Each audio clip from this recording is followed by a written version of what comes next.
All right, fantastic. We're on. We're live streaming now.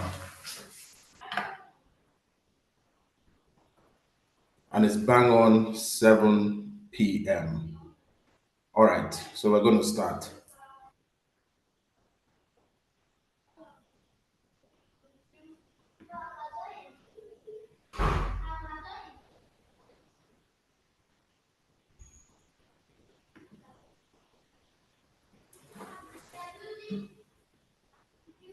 Good evening, ladies and gentlemen. Welcome to the sixth edition of the 7 or 8 Income Streams Masterclass series. Today, we're going to be having the Entrepreneurship Masterclass, and I'm very excited because I know what we're all going to be experiencing shortly. So, without further ado, let's just hit the road. Next.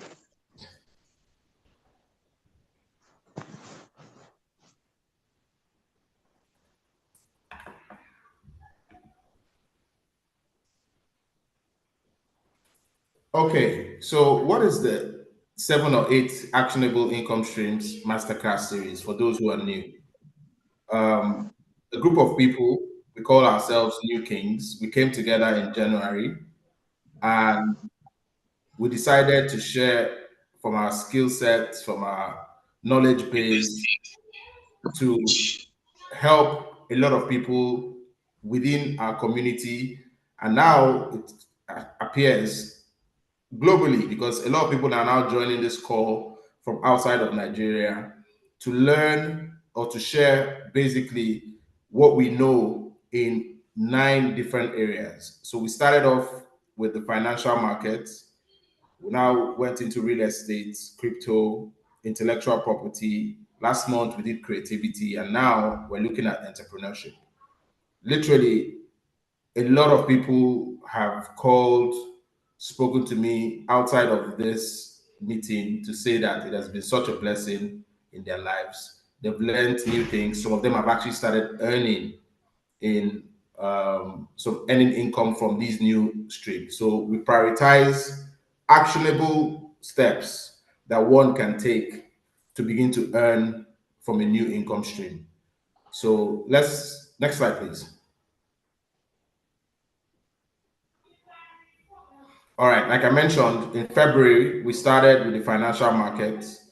We learned about stocks, mutual funds, treasury bills, notes, bonds, commercial papers. Then in March, we were able to learn from some real estate gurus about land banking, co-ownership, REITs, etc. And then in April, it was cryptocurrency. And then, we learned about real world assets, tokenized real world assets, and how to earn from crypto commodities, etc. And then finally, we were able to do intellectual property masterclass. We talked about the legal issues surrounding businesses, how to incorporate your business, copyright issues, licensing issues. All of that was thrashed out by our expert panel. And then lastly, last month in June, we had the creativity masterclass.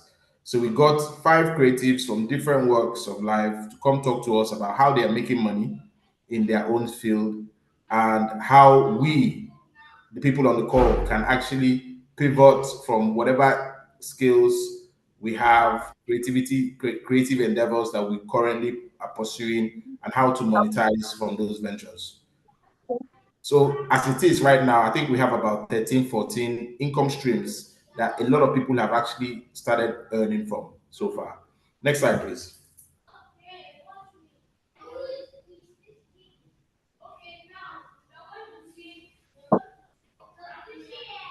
Next slide, please.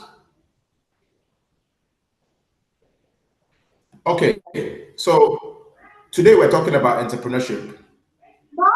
We've all been born into the 9 to 5 system.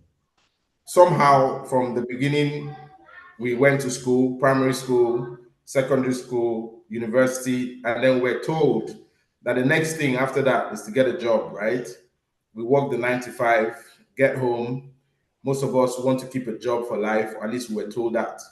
We had to work till we were about 60 plus years and then maybe earn a pension and then live the rest of our lives in retirement. And that's been the script. A lot of us, our fathers have followed, our mothers have followed, and then they handed it down to us. The truth is, 9 to 5 is literally just trading your time for money.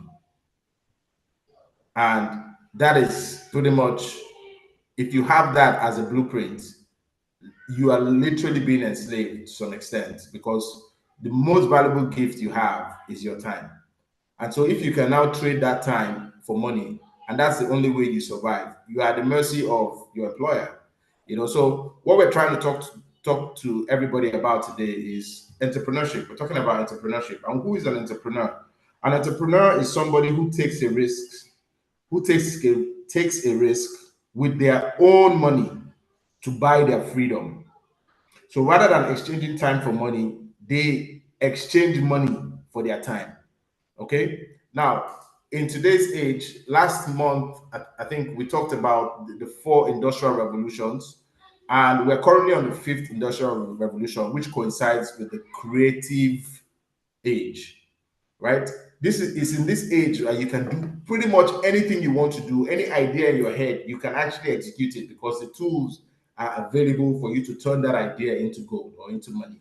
So this is the age where we all have to learn to productize ourselves, right? To come out of that mindset of 9 to 5 and ask ourselves, what are the gifts, what are the skill sets that we currently have that we can adapt, we can grow, we can take risks with, and network with other people like minds to transform our lives. So the buzzword or the keyword for today is, how do I productize myself? Next slide, please.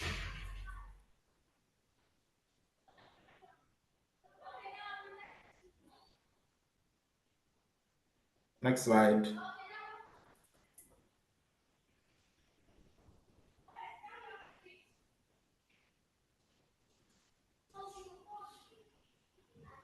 Sorry, is the slide moving? I'm not seeing it move. Hello?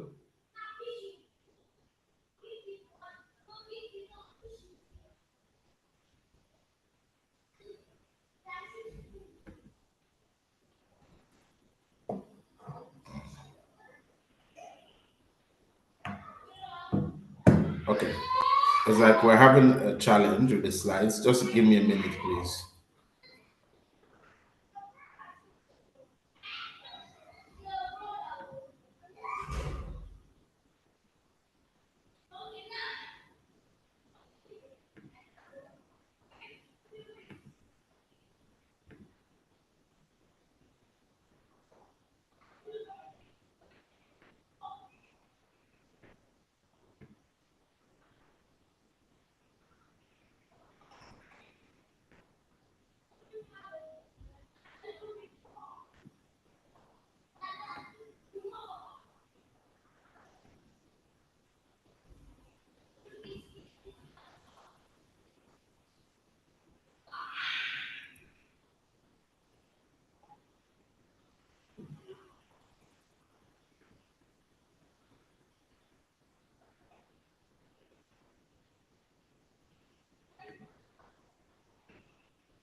All right, it's like we're back. Sorry about that. Effie, are we good? Yes, we're good. I Please, had to next switch slide. networks, please. Go ahead. Next slide, please.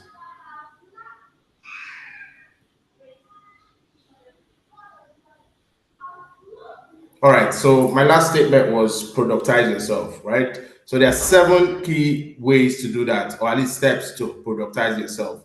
The first is to discover your unique value, right? What is that thing that you have or that you can do that you feel is valuable to the society? Then the next thing is to define a clear offering. Why is it necessary for people to have this thing, right? Is it a business? Is it a product? Is it a service? Then of course you have to now determine what platform you're going to offer this value on. Of course, think about pricing, which is the next thing. You have to be strategic about how you set your prices. And the next thing is to really go out there to market and position yourself for your audience. And then the sixth step is to automate and optimize delivery. How do you get this commodity, this service, this product to your customers? And then finally, you have to iterate. Okay, you have to test it, you have to learn, make mistakes, and then scale. So that those are the 7 steps. I'm not going to be going into much detail. A lot of the speakers that are going to be coming on after me would have the opportunity to delve deeper into 1 or 2 of these steps on how to productize yourself. Next slide, please.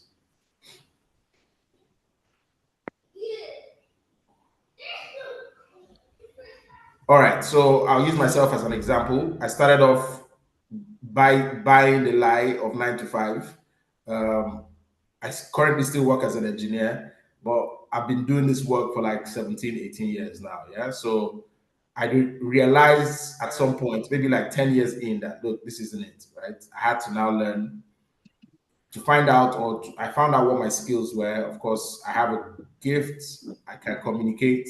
And so I started sharpening those skills. Okay. I started off as a keynote speaker, talking on topics like finances, personal finances, how to grow and invest money. And then, of course, I started doing church things, went out for conferences and all of that. That same skill, I've been able to put it into books. I'm currently on my second book, which will be coming out late this year. My first book, The Financial House, I believe quite a few of us on this call have read it.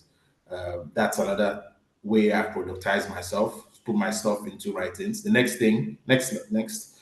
And then I've been able to also become a coach of sorts and also a financial trainer. So I have courses out there, and then I'm also putting together things like this 7 or 8 income streams masterclass series for people to learn. So that's me productizing myself. The next thing I'm doing currently is to put the same information out in the edutainment space, so entertainment and education space for the young ones, and that way I'll be productizing myself and earning from different streams, which is media and education. And then finally, I have an investment outfit where I take on clients and invest, money for them in the crypto space.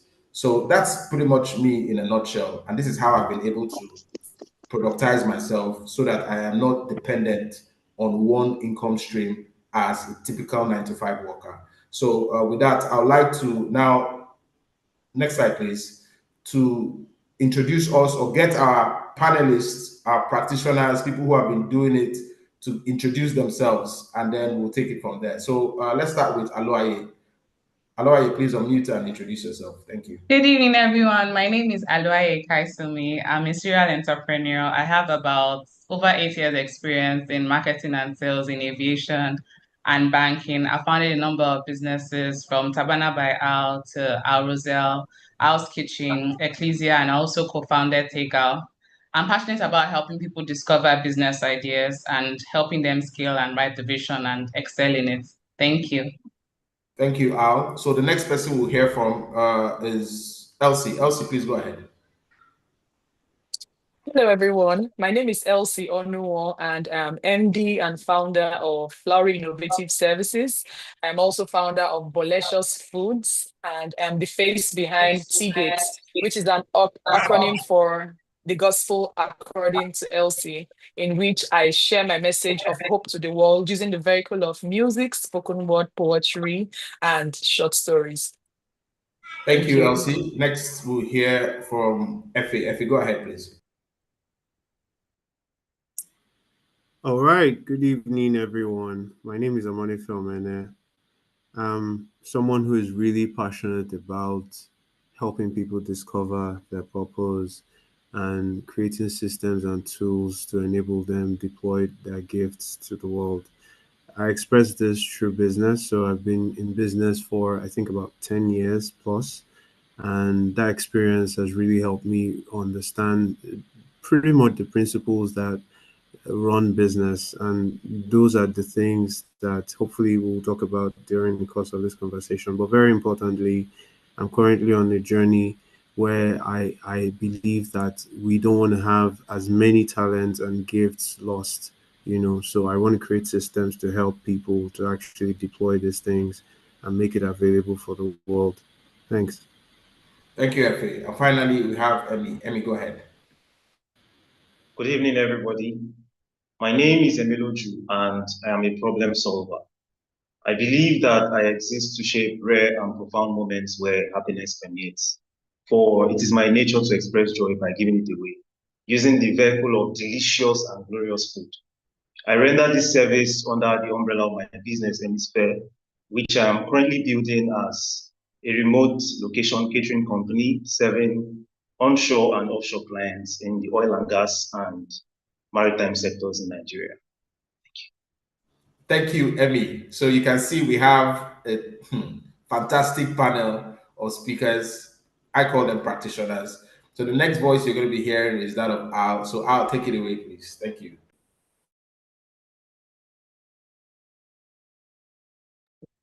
Okay, let's go. Good evening, everyone. Oh, good evening again. So I'm going to be taking us some business discovery framework, which is basically telling you how you can turn one small idea, one little thought, one passion, one hobby into a full-on business and help and allow it thrive for you. So all this English, I'll break it down bit by bit. Next slide, please. So my agenda is to tell you how I built a business by paying attention to actually sharing the business discovery framework, tell you some few truths I've learned firsthand, and the power of reimagining your dream, and also any dreamer that is sitting on an idea, I'd like to inspire you to run with it. Next slide, please. So every business begins with discovery. And in this session, I'll be walking you through my entrepreneurship journey, telling you how I started small with what I had and how I moved forward. So this is an overview of the clients that Al's Kitchen serves. I'll use Al's Kitchen and a number of businesses I've started to buttress my points. But basically, I'll be teaching you that you don't always need to start with large capital. You don't need to start with everything you need, but you can start from where you are. You can scale and grow. Next slide, please. So my first business started when I was 9. Yes, I used to sell my breakfast to my to my siblings. Very low cost business. I just needed to take food I wanted to eat and sell it. Then my next business started when I was doing my internship in my second year in school. I was living with my sister, and one day I saw one hideous jeans in her closet, and I asked her, "Where did you get it from?" She's like, and they sold it to me in my office. They just come and then we pay them at the end of the month. I'm like, so that's why you bought this jeans? She said, yes. The idea sat in my mind. So while I was doing my internship, there was this shop not far from where I was working. I'll go there and she had some nice bags and jewelry, and I'll just sit down with her. And then from time to time, when the relationship had gotten stronger, she started telling me where she got her things from, that she would go to Lagos, that is a place in Balogun that she buys bags from, and that she can even help me get it. So that was how I started that business for a while. But later on, I stopped. So when I really started Tabana by Hour was when I was now working in the bank, and I felt like, I can start this business and I'll be able to grow it from there. So I then got some money.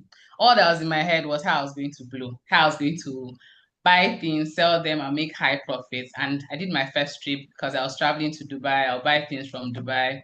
I'll come back. The first trip was successful. I just kept thinking that business was all about having a huge capital and just having where to sell. I didn't really think about structure. And so I got into more and more debt. And I'm not currently doing the business at the moment, but it exists in my memory for now. So the next business I did was Roselle. This was just out of survival and it's a Zobo business. I wasn't working. I had some little money with me and I was like, what will I do now? Because there's no job, there's no money. And that's how I started the business. I just prayed. I'm like, God, please, what can I do with this Zobo business? The recipe dropped and then I ran with it. So I did it for survival, but it still exists till today. Then the next one is one of my very current projects or businesses, which is House Kitchen. So I started this business during the lockdown, just passionate about cooking and just letting people experience my culinary skills. I built structure over time with feedback and correspondences from like clients. I was planning, but this time I was thinking about debts. The last thing on my mind was how I was going to raise money. It was just start from where you are and continue. I did from comfort of my home. And what I did with this was that I decided that, people do businesses, and then when you ask them about doing a business again, they tell you things like, I've done one business, I'm never going to do it again. But what I did was that I made Tabana by Al and Al Roselle experiences that will help me grow another business. So I decided that, what I'm going to do is to unlearn from my former business traits and just partner with God on this. And that was what I did. So every experience I've gotten up until now is just helping me be a better business person. So whatever, say one or two businesses in the past, and you now think that is no longer, a business is not for me, I want you to think carefully. They say experience is the best teacher, but evaluated experience is even better. So if you can evaluate the experiences and the issues that you had in that businesses, you can now learn and figure out, is it that I'm not a starter person, but I can join forces with somebody else? Is it that there's a particular skill that I have that is relevant to other people and not direct to me at just starting at the beginning part of the business? So that's something that you need to consider. So I'll give you an overview of some lessons I've learned and how failing forward to succeed would be very good for you as an entrepreneur. Next slide, please.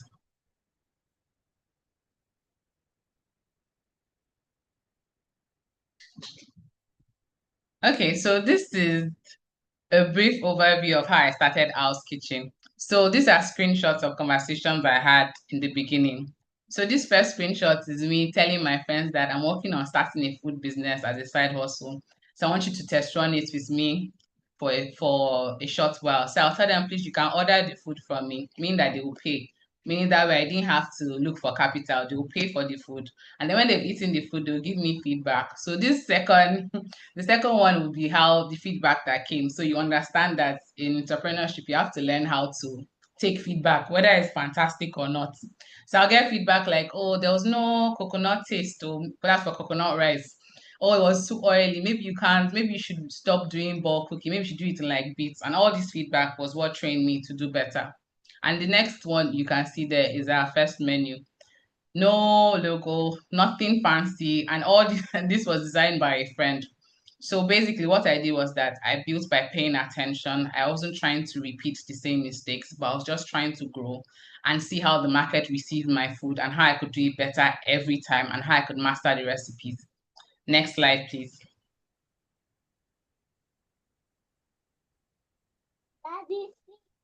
So I'll be discussing some key drivers with us that help you. This is basically the foundation of the business discovery framework that I was speaking about.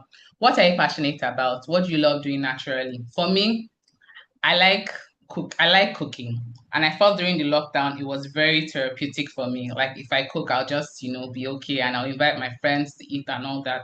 So I turned that passion, that hobby into a business. But one thing about passion is that not every passion is going to become a business. Some passions, you try them out and you realize that maybe not this one, but I tried it out. I checked the market. I confirmed that there are people that wanted this service, and then I went on with it. So you can be thinking to yourself now, what do I want to start? The first thing I'll ask you is, what do you like doing? Some of us, there are processes in your workplace that you like doing a lot. You can consider that as something that you might just be passionate about. So that's the thing with passion. It can stem from anywhere, from a hobby to something that you've done in the past to something that you're looking forward to doing in the future. So interests, what are you interested about? For me, anytime I see a business idea, I'm always curious, like, how can I make it work? And that was how back in school I started a cake business because I was helping my friend, supply cakes for one event monthly. And then I now asked them that I'm seeing some small cakes there. That how much was it? They're like, it was 150 naira. And I had 500 naira. And I told them that I'll give you this 500 naira. Let me just take these cakes and go and sell and come back. And because they already knew it, they're like, it's fine. By the time I started selling that cake, I realized that could make a lot of money from this cake business. People now started asking me for different types of cakes. And I became the cake supplier for the school all of a sudden. Why? Because I was curious about what else I could do aside just helping my friend. And this speaks to us in businesses. You don't always have to be, I could have said most of us now, you see the opportunity, people are baking cakes and you just think to yourself, how can I bake? It's not everybody that's going to be a baker though, but how about you're a supplier? How about you're a brand person for them? There are always different places in the ecosystems of businesses for you to plug into. So I want you to remember that even in your interest, you don't always have to be the one starting everything. So your environment, what's around you, what's already around you. During the lockdown, what was around me was time. I had a lot of time. And what was easiest to buy during the lockdown was food stuff. And then I had friends that would come around and taste the food, and I continued to enjoy how they received my meals. And I also had a friend who had a food business outside Nigeria, and most of them should send me like voice notes, should send me videos of meals she was cooking, and then I'll just keep trying them out, and I grew and I just went with it. Problem solving. As an entrepreneur, you're a problem solver. You're always trying to solve a problem and give value from solving that problem. So most times, even in our country, Nigeria, you'll see that there are so many things going on at the same time. There are so many issues. You can decide to be the one sitting down talking about the problem from now to next week, but how about you think about how you can be the person resolving it? How about you think about how you can be creating solutions for this problem? And that's how an entrepreneur thinks. Another thing you need to remember is an entrepreneur is very observant. You're in the room, but you're observing every single thing at the same time. That's how you are able to get opportunities. That's how you're able to plug into ideas, and that's how you're able to even plug into partnerships. So connections. What are my connections done for me? I'll say that my friends are my friends are my connections, meaning that my friends are the ones that have helped me grow the business. And I'll tell you that you need relationship skills to grow your business. People say that I'm not a relationship person. I just like to be by myself. That can work if you want to be an entrepreneur. You have to be somebody that is willing to connect with people and manage your relationship level. Now, why do you need this relationship? You need this relationship for your vendors. You need this relationship for your clients. You need this relationship for your staff, because you want to get the best value from your vendors. You want your staff to do exactly what you tell them to do, not grudgingly, but willingly. You want to establish a relationship and know the people that you're with. Also, as an entrepreneur, you want your clients, you have to be able to relate with your clients properly. This is how you build the business. So who around you will be your first client? Most likely your friends, most likely the people that you've been around with for years. So right now, if you're thinking of being an entrepreneur, you have to have an overview of your relationships. How well am I managing my relationships? Because these are people that will help you grow. Like I described, my friends help me grow House Kitchen. Now, personal pain, what have you overcome? Most times people go through things and they decide that because I've gone through this pain, I'm not going to allow anybody go through this pain again. It could be that when they bought a ticket, someone cheated them. When they tried to japa, somebody swindled them. So decided that because I've learned this thing, I'm going to go on. Another thing with personal pain, it might not even be that. It might just be that you're just at a point in your life where things are not the way you want it to be. For example, Arosel, that's my solo business. I started it when I had been fired. I was recovering from an accident. I was just at home. And all I had was like 10K. And I was like, what am I going to do now to make ends meet? And that's how the idea dropped. So even in your place of pain, don't waste it. Think very well. There's something that can be done with it as well. So that's how I started Roselle. Now, career and expertise. I'll walk you through my CV in a short circle. So I've been a secretary. I've been an assistant teacher. I've been in operations as a teller supervisor in training. I've been in sales and marketing in the bank. I'm in the private aviation sector. Now I'm telling you, I've been a personal assistant, I've been front desk, I've done a lot of things, I've been in customer service as well. Now your CV is not only something that tells you the next job you can get, your CV is also a pointer to the kind of business you can start. So while you're looking at your CV today, you need to know that all these skills that you've gathered over time, they're relevant to the business you want to start. Why I'll say that is because measuring your career and your connections, you realize that as an entrepreneur, you're everything. You are the PRO, you're the sales and marketing person. You're the one that's going to do procurement. You're the one that's going to do accounting. So all these skills that you have, if you work for anybody for a period of time, you would understand that yes, you can actually run a business as well. Nothing that will help you if you're currently doing a 9 to 5 is that you work as an entrepreneurial employee. I say that because as an entrepreneurial employee, I work like I own the business. It means that it gives me interest in other parts of the business. I don't work like I'm going to close and go home. I work like this is all I have and I need to make it work. And this will help you in your journey in discovering your business idea. Next slide, please.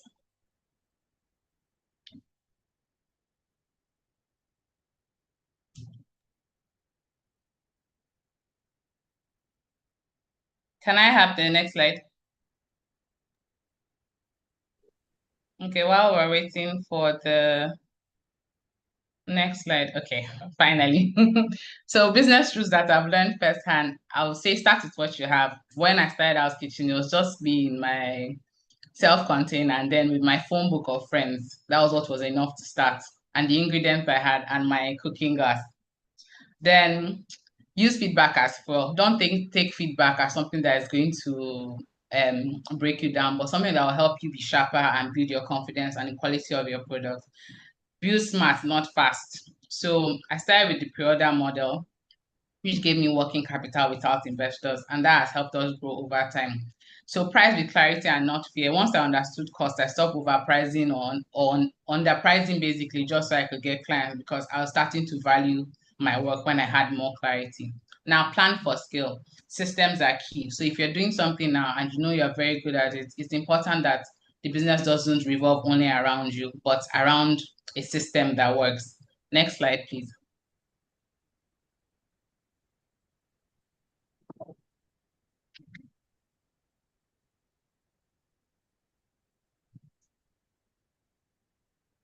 Break in transmission. No, I don't think so there.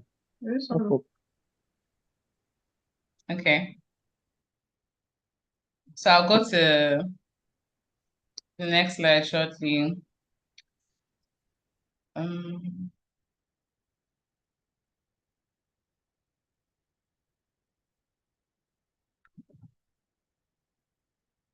Okay. So while I'm waiting for the next slide to come up, I'll speak on my growth journey. We started small, selling from my kitchen and building demand through consistency and timely delivery. Gradually, we expanded through referrals, and we've been growing since then. One of the things I would have shown you in my next slide. Swanu, should I continue or should I hold on? Yeah, please carry on. Carry on. Just carry on speaking. I think he's having network delays. Just carry on.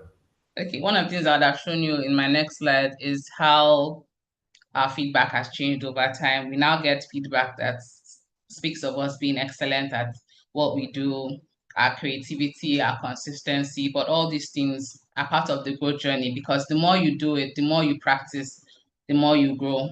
So what's the game changer? The game changer for us will be that one of the things I did was that I subcontracted my social media page. I decided that, you know what, it's better that I wasn't the one handling it. So one of the things that you need to learn as an entrepreneur is that it's not everything that you want to do. I learned some D's recently, which is there are things you deter, there are things you'd delegate, there are things you dump, and there are things that you do later. So thank you. So I've spoken on the growth journey, and when I was talking about the growth journey, these were a few things that I had mentioned. So if you look at, you can see some of our feedback from our clients that the jollof rice was a party in my mouth. Your creativity and neatness is what I love, and the service was excellent. So this is how you measure growth. What are your clients saying, and how good are you? How are you getting better at what you're doing? Next slide, please.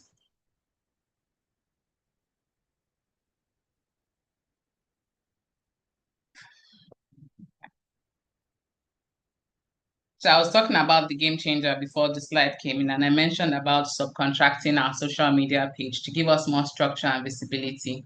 Then I started recreating robust menus, meaning that any client that came, I was ready to create a menu based on what you needed. So it wasn't always about what we had pasted on our menu. And one of the things that we try to sell about the business is that we do a lot of bespoke catering, meaning that we're willing to create a menu for the client. And most times you might create menus over and over again. You might create quotes over and over again. And the client may now come back, but just know that you're growing, you're learning, your mind is expanding, and bit by bit, people would actually come and you'd use that menu, which I've experienced over time. I've used those menus, I've used those codes, and the journey has been incredible. One other thing I did was that I participated in exhibitions. So participating in exhibitions, it gives you more visibility, because realize that most of our clients like to see us, and there are people that want to order, but they don't know when they see that you have like a pop-up somewhere, they come around. So if you see in the background, that's me and my customers and friends enjoying ourselves outside.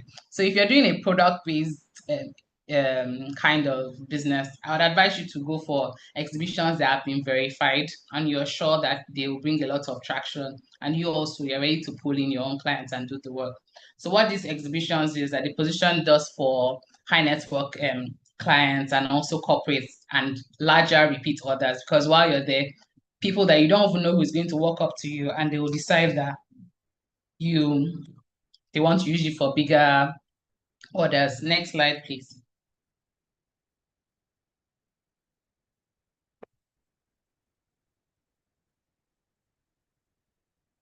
Next slide. Okay. Just flow, yeah. Flow with what you have. I should flow. Yeah. All right, no problem. Flow, so breaking into new clientele. This slide now doesn't want to allow me to speak with. There's one fine picture I wanted to show all of you, but let's go on. Breaking into new clientele was expanded from individuals, that's my friends, to offices, from offices to events and corporate catering. How I did it was that anytime you ask me if I could do something, I'll tell you yes, and then I'll learn in the process. So that was one skill that has helped us over time. And also, I leveraged on my network, like the friends I've had over the years, even in my places of work, from banking sector, the friends I have there, the friends I've had in working architectural firm, down to even the aviation sector. So I leverage on all my relationships, and those are always my first clients and referrals. And those are the people that give you big opportunities. And even when you meet people that don't know you properly and they're doubting you, there's no problem. People want to trust you, but they have to verify first. So trust the process and move forward with it. The next thing is that I focused on packaging and presentation. My time in the aviation sector has taught me that what people HNIs want is excellence. What they want is value. What they want is for you to give them more value than they've paid for. And that's something that I apply in the business. We try to give abundant portions, make sure that everything is perfect. And before they eat the food or enjoy what we've curated, that the sight of it is pleasing to them. So what's now and next for House Kitchen is that we're streamlining our operations for efficiency. We're testing, we're launching new products, and we're growing the team to scale. Now, one of the things that we've done is that we've been able to create some products by listening to our clients. One of the products we created by listening to our clients is the 12-piece marinade. We had a client that said that, you know what, I don't want to order ready-made food, but I want to order meals that I just want to order protein. Thank you. You can stay here. I just want to order like chicken that's already marinated. And from doing some test runs with the client, we've been able to open that. So that's what happens when you're willing to start a business and grow it from just feedback alone. So revenue highlights, thank you. So we grew from about 392,000 naira in 2020 to doing about 13.5 million in revenue in 2024. So we achieved a 50% year-on-year growth since launch, but in 2024 we grew by 300%, measured by some of the game changers that I shared. Now, what do we do with our profits? Usually, as an entrepreneur, it's easy for you to, especially if you have a 9 to 5, keep throwing money at your business because you know that every month my salary is going to come. But I've learned to do better now. So instead of just throwing more money to solve problems, I realized that I had to make the business self-sufficient, meaning that business had to be able to fund certain things like salaries, like buying equipment, paying for its packaging, logistics, and also staffing. So, and also in creations, one of the things that I do is that from time to time, we do some content creation days where I'll make a bunch of meals, not necessarily to give anyone, but so I'm able to create a line of products. So you'd have to reinvest in products. Now, learn to pay yourself. So know that this is the percentage I'll pay myself, this percentage I'm going to give out, and this percentage that will remain in the company. And always realize that every business or that you do, every job that you do is also an avenue for you to learn. And it's not every time that you're going to be able to take in all your profits. Sometimes some profits will go into learning. So you have to understand that for you to grow and scale, you have to understand how to make all these sacrifices and how to create the balance if you're going to increase your revenue drastically over time. Next slide, please. Okay.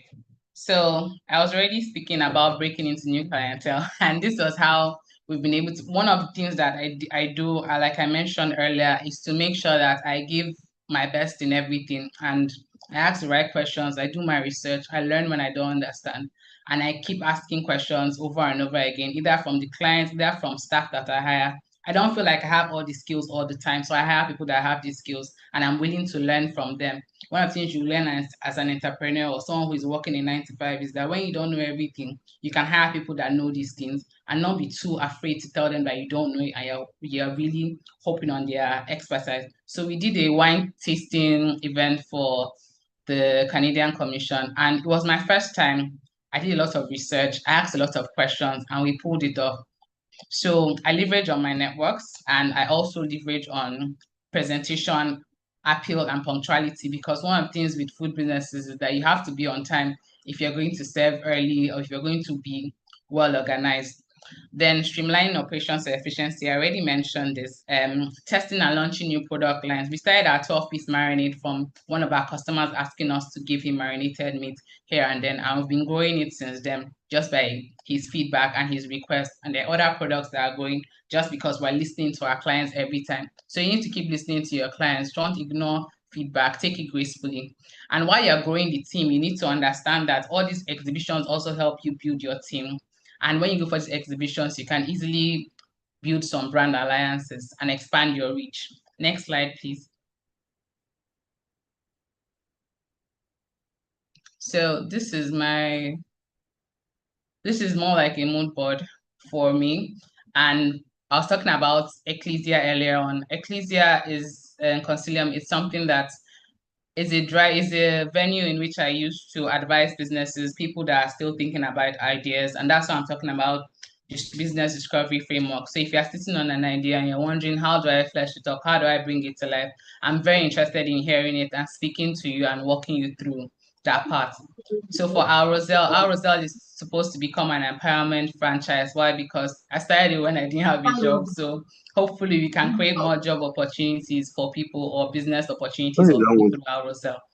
Then the friendship hub, because I built House Kitchen from just, communicating with my friends and all their support so far.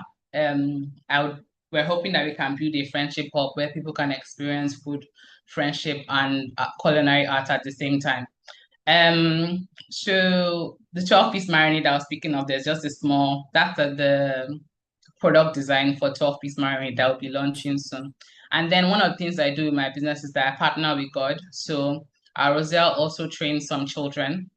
We support the education of some children who can't support themselves, and also we're also investing in some after prison work as well. So one of the things I'll say to the dreamer that is sitting on a dream is that never stop dreaming and revealing purpose. The part of one reveals the other. So I tell people, if you do it the first time, you can do it again. If you try the business just once, you'll see that you're actually able to do this thing. And I'll give the example of the widow with the vessels for oil. I say that if you have just a 9 to 5, that's fine. If you ask God for increase, that's probably the only way he can give you increase. But imagine that you have all these streams of income that we're talking about, and you open all these vessels to God, then he's able to pour in more blessings. So that's why we're here, charging you on and telling you, know what, this entrepreneurship thing, you can do it too. And if you're willing, you'd succeed. And if you partner with God, there's no limits to what you can do. Thank you very much. Thank you very much, Al. Fantastic session. I hope we're learning. I'm not really seeing questions in the comment box. Please, we're taking questions in the comment box. At the end of it all, we will now answer and field it to the right practitioners to give their responses. So thank you so much, Al. The next person we're going to hear from is Elsie. Elsie, take it away. Hello, everyone. My name is Elsie Onuwo once again, and I am the founder and CEO of Lowry Innovative Services. Now, I have paraphrased my presentation this evening to be the rise of the entrepreneur in me. There's a reason why.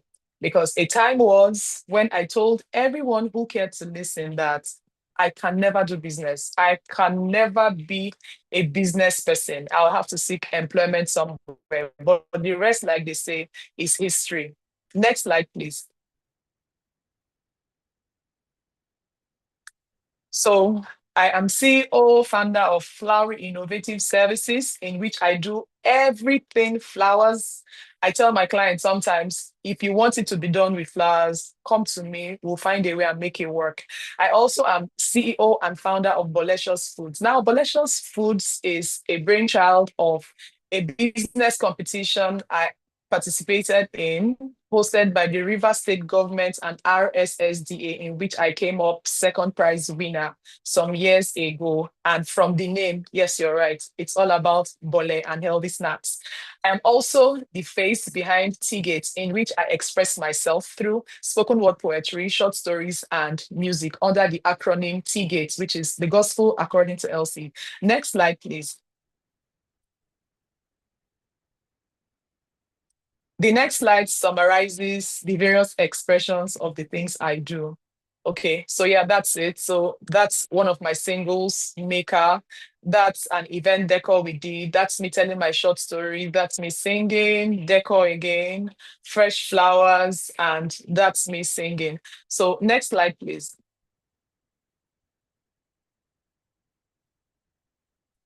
Speaking of Flower Innovative Services, these are the summary of my core expressions, like I call them. That's Flowery on the left, Boletious Foods in the middle, and Tea-Gate, the gospel according to Elsie, on the right. Now, for all of these things I have been doing, one thing I can tell you for free, if you've been scared of the entrepreneurship game because of fear for capital, all of these things, I started with literally 0 naira for each and every one of them. Yes, startup capital can be as little as 0 naira because you don't need money to start some things. For instance, for Boletious Foods, I use my oven in the house. I use my grill at home, bought the plantains and things, and that was it. For Flower Innovative Services, if you're familiar with the terrain, for every decoration job, clients actually pays close to 100%, and you run the business from their payments and you keep your profits. We're going to come to that a bit more. Let's go to the next slide, please.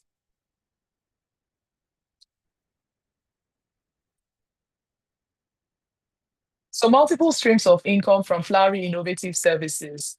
Running Flowery Innovative Services, I can wear several hats, and these several hats can generate income independently. That's the beauty of it. For instance, when I talk about event planning, I can decide that all I want to do under the name Flower Innovative Services is event planning, and I'll be fine because it's quite lucrative.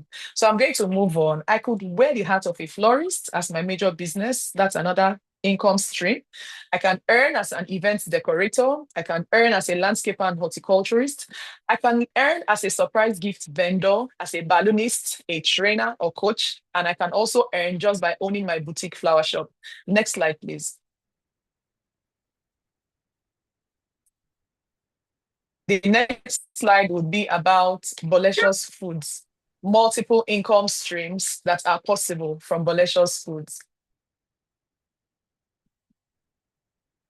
Okay, so in Boletious Foods, like I mentioned, it's all about bole, yes. We could actually earn as event caterers. We could learn as mentors and coaches. For instance, there was a time I played with the idea of moving out of Port Harcourt and setting up in Lagos, because you know how Lagos bole is. It's roasted plantain and groundnut. Even as I'm talking about it, it's really upsetting. I don't like it. It's so dry and uninteresting, in my opinion, though. And I had this grand idea after my competition that I was going to go to Lagos and set up and all of that, but somehow I couldn't.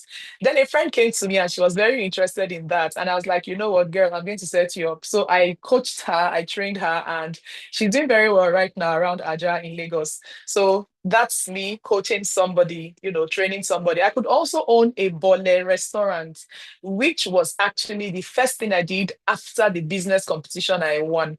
I set up this bole restaurant, but it was deeper than we wrote in the books. So it's something we have shelved for now. And by the grace of God, we're going to get into it in the near future. Next 2 slides, please. Okay. I'm going to move ahead for time's sake. So the next slide that we're supposed to be seeing is my expressions of income streams from Tea-Gate. Now, this gets even more interesting because, I run Flowery, where I do flowers. I run Boletious, where I do bole and all of that, healthy snacks. But now, I am also running Tea-Gate, the gospel according to Elsie, and everything is running concurrently. It takes a lot of planning, it takes a lot of organization, and most importantly, of course, the help of God. So multiple income streams I can earn from Tea-Gate, the gospel according to Elsie. I could work as a YouTuber, which I'm already working on. I could earn from royalties. I could earn from live events, go to sing, go to do a spoken word presentation. I could earn as a brand ambassador. I could earn royalties. I could earn by even teaching. For instance, I've had to teach seminars, once or twice. I could earn from all these income streams. Next slide, please. Okay, we're still moving on. Next slide. Okay, here I didn't mention voiceover and podcasts. Next slide. Let's move on. So speaking of expressing all of these things, we got to a point where we needed to brand for each of these expressions of my businesses as an entrepreneur. And something that has helped me over the years is that I have imprinted my personality right from my brand logo and everything else we do. Now, my staff know when they come to work with me, one of the things I train them about is, see, this is my personality. My personality is calm. My personality is minimalist. Our space has to represent it. So right in our products, right in our presentations, in our projects, in everything we do, I try to infuse my minimalist self. I try to not be too crowded because I believe less is more in a lot of the things we do.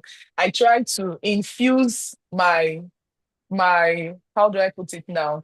My faith, because I'm a person of faith. Yes, I try to infuse that. So in any of our business expressions you come to, one way or the other, you'll find these things. Yeah. So branding across board, the God in me, the God factor is something I don't joke with. There's certain music I will not permit in my space. It's my space. It's my business. I'm in charge. So I believe I can call the shots, and I do. So there's an ambience I try to create in every business space owned by me. My personal aesthetics, like I said, I like minimalist feel. My target audience, over the years, I've always had this conversation with my staff in which I ask them, the woman down the street, how much is she selling rice? And they go like maybe 500 or 700 naira a plate. Good.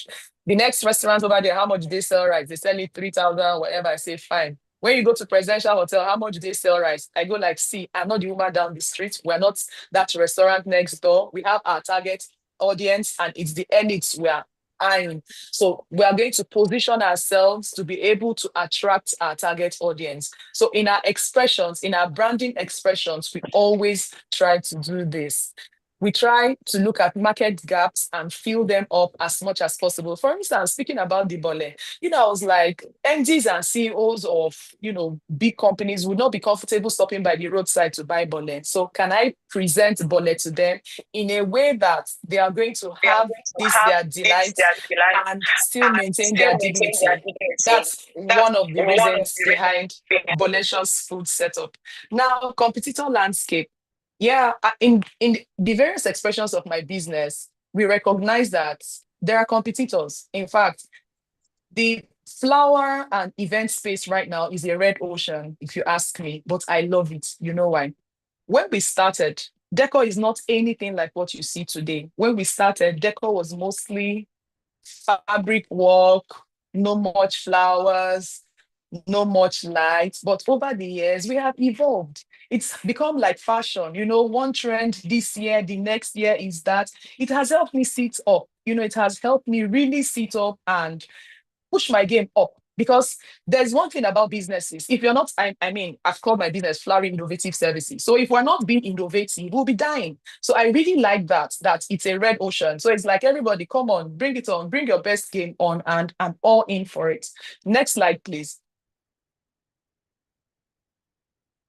Now, when it comes to talking about marketing, it's kind of humbling for me because I always refer to this. If Coca-Cola, with all the money they've made in this world, are still marketing and looking for creative ways for the world to see them, we've not started. But these are a few ways in which we've been trying. And we'll push it up by the grace of God. Social media. in the beginning, we didn't have social media how it is now. We used to do radio jingles, we used to print a lot of flyers. But like the world has changed. Things are moving really fast. The emphasis today for us is using the tools of Instagram, TikTok, and YouTube. We also intentionally curate every product or service to refer you back to the business. Every product, every service, every project is a marketing tool. Let me explain. Very recently, we did a job for the First Lady of Imo State, and she asked for she asked for a lot of bouquets of fresh flowers for her guests at an event she was hosting. And we made sure we had very beautiful, cute stickers on them with our phone numbers. That was not just, saying it was done by Flowery. It was a marketing strategy. And guys, it really worked because a few weeks later, I got this call from a total stranger. I got this bouquet from the First Lady and I saw Flowery Innovative Services. I checked online and this is the number I got. Are you guys available? Can you do this? Guys, that was it. So we take every product, every project, every service as a marketing opportunity. We don't play with them. So earlier on, a few years back, there were these new trends coming in the industry, and I targeted some high-profile event planners in and out of town, decorators also, and I met them. I went and I gave them free samples of our new products. There were these very nice fruit baskets, and guys, it's been so good. They've been giving us jobs. I'm so glad about that. So free samples, it's like you're not telling, you're showing. Show not tell. That's how it works for me when it comes to free samples. We gave them those free samples and they've been coming back for their clients and for themselves. Exhibitions. My experience with exhibitions haven't been great in the sense that for most of the exhibitions we do, we spend more money setting up at the exhibitions than we actually make. So we could invest like 100K to set up a stand at an exhibition for the number of days. I'm just giving that figuratively. And at the end of the day, we might sell 80K, 70K. For me, that's a loss. But guess what? The good part comes much later. Because from that exhibition, we might have met one satisfied client that now reaches out to us and contracts us to cater at their event. So the 100K I felt I did not make, at that their one event, I now get to make up so much more. So at the end of the day, the exhibitions pay off. But I mean, for somebody that is looking for immediate gain, it might seem twisted, but all in all, it's very profitable. I can't see the slides. Okay, I'm just going to go on. Now, in this entrepreneurship game, it's not all been roses and cute living, no. We have had challenges over the years. Let me explain a few. So there was this year, I did a funeral decor and the client's family asked for 100% fresh foreign flowers. That's the roses, the gypsophilias, the lilies, the carnations, and all of that. Good. Now we priced what I thought was good enough. And that was like 7 years ago. We actually charged them about 1.5 million naira. That was a lot of money because average decor then was going for like 250, 200K. If you charge 500K, you've tried. But we charged them 1.5 million naira that year, and it was such a big deal. Guys, you know what? We ended up spending 1.9 million naira to execute that job. That job was a total loss. I could not cry. It was so bad. But as a person of faith, God has got my back. So what happened was from that job, we got another job from another prominent politician in town. So this other politician said he wanted exactly what we had done for that other family. So I raised the price. Of course, what I had done for 1.5 million and I made losses, I can't give it to you for anything less than the 1.9 million and markup on top, right? So I gave him price and he was like, no. He doesn't want that. I should just charge. He said he was willing to pay 1 point something. I forget now. But guys, guess what?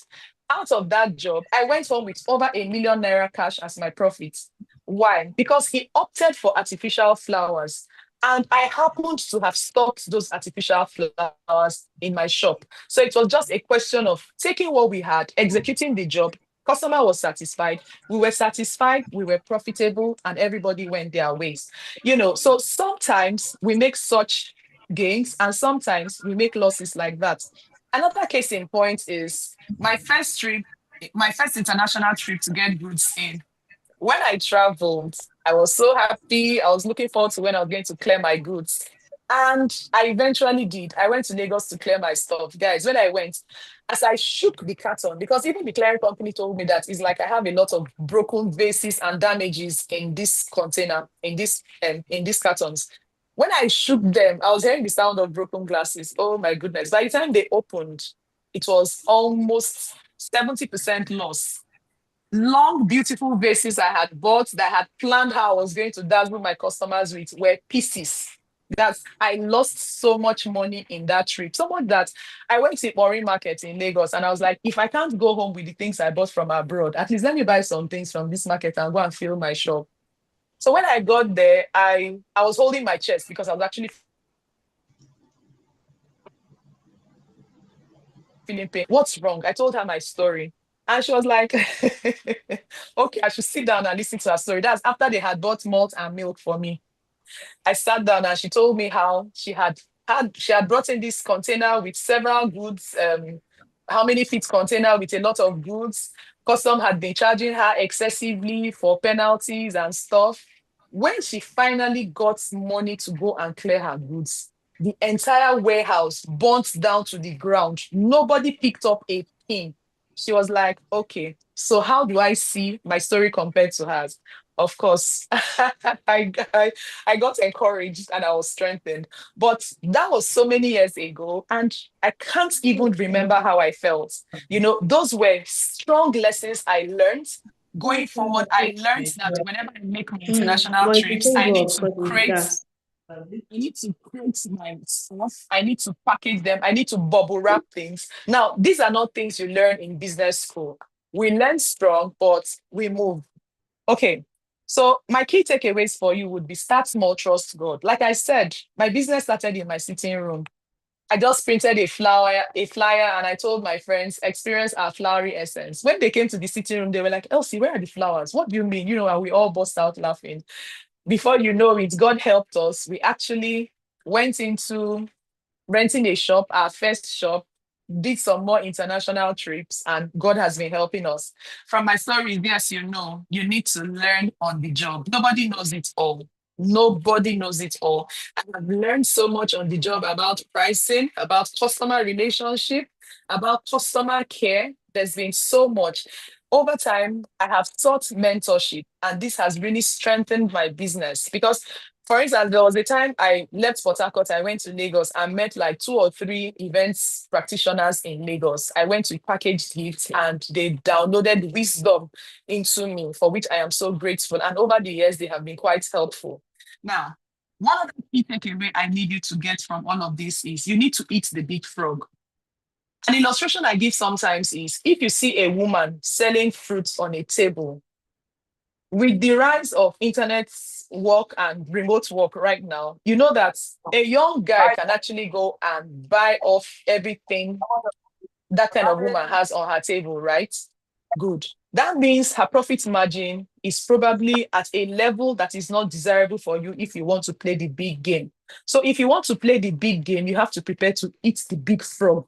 You have to prepare to take risks. You have to prepare to do big investments, as in investments that you'll be doing and you're trembling because they actually do pay off. But then again, you need to seek counsel so that it's not a foolhardy chase.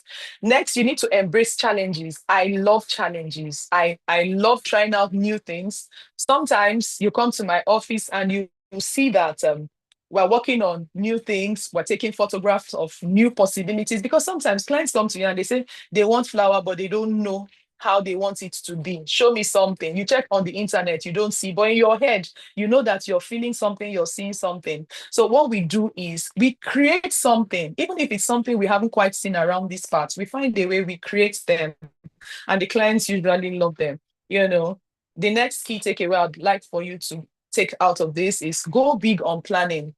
Planning is very key because as a decorator, and at a point, I was running my 3 businesses concurrently. doing decor and flowers, doing food, doing spoken word and poetry. And people are inviting me, come and decorate for me. And the same weekend, you have a food outing. The same, maybe the next 1 or 2 weeks, I have a spoken word engagement. And for the spoken word engagement, I need to be spiritually together. I need to be mentally together. Spoken word does not go in any way with the hustle and bustle of carrying decoration props. So I had to learn how to go big on planning. I had to learn how to go big on delegating. So I got my staff on board and planning, delegating, the grace of God on everything we do, we have been doing well. Now, the entrepreneurship life can be really, really sweet. For instance, in the decor industry today, it's kind of, I don't want to use the word, but for want of a better word, it's kind of an unregulated industry, such that you decide what you want to charge. I have colleagues that charge as much as 15 million naira for a decor for just one event. I have colleagues that charge 8 million. I have colleagues that have told me that any job of 2 million and below, they are not interested. I personally happen to have been at a point in time several years ago when I said any job of 300K down, I am not charging. And people are looking at me, I'm not working rather. And people are looking at me like crazy. Now, you need to ask yourself, this job that I'm charging, this 1 million naira, for instance, that sounds like big money. What am I going to put into it? Sometimes what the clients are asking for and offering you 1 million naira for is something that you have to put 4 million naira inside. So their 1 million naira seems big, but it can't achieve it. It can't. Like we say, soup way sweet. So in all of this, I would really encourage you. The entrepreneurship journey is beautiful, and I believe it's for everyone. Let me say why. You remember Hagar when she was out there in the wilderness and she was crying to God that she was going to die of thirst. She turned her back to her baby. She didn't want to see him die of thirst and all of that. What did God do? God provided for her a well. Now, like I spoke earlier today at a speaking engagement, God did not give her a bottle of water. God provided for her a well. A well is more than enough for one human being. A well is community-sized provision. A well for me is a business. That woman should have said selling water. I don't know what she did though. But I just want to say, if you've been scared, stop being scared. A couple of us have done it. We're still doing it, and we're looking up for greater opportunities. Grab the bull by the horn. Discover the entrepreneur in you, and I'm sure you'll be grateful for it. Thank you so much for having me, guys. Thank you so much, Elsie. This has been amazing. Sorry for the glitches on your slides. Hopefully, we'll do better as we progress. Thank you again. So the next voice you're going to be hearing is FA. FA, please, you can take it away. Hopefully, the slides will be spot on right now going forward. Thank you. Go ahead, FA.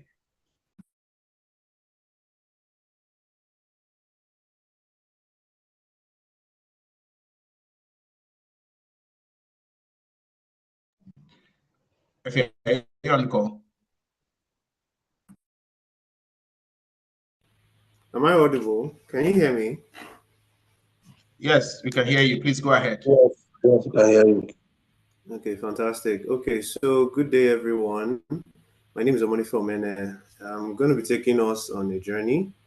I call it the business stewardship journey. So next slide.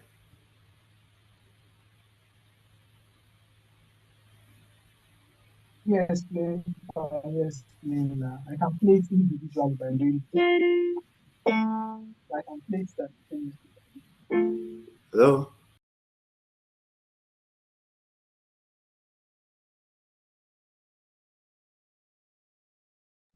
Hello, your slides are up.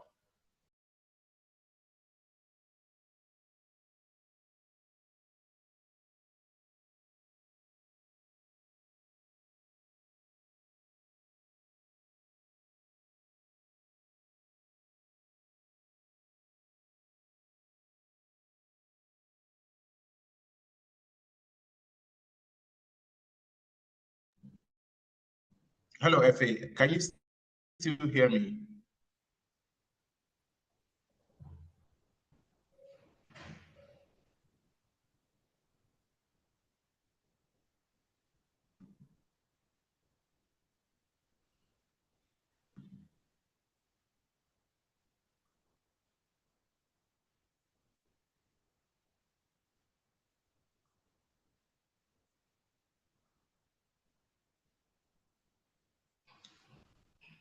Efe, can you still hear me?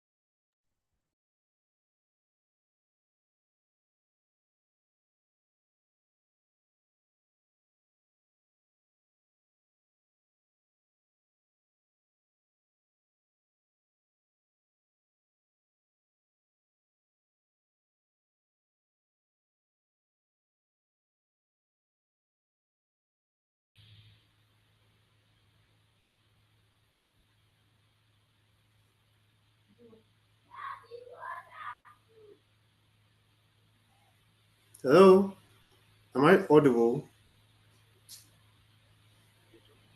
Yes, Okay, great. I think, could you allow me share my screen, please? If you can hear me. Swanu, can you hear me?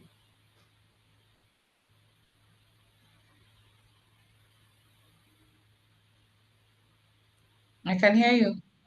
Can go ahead. Okay.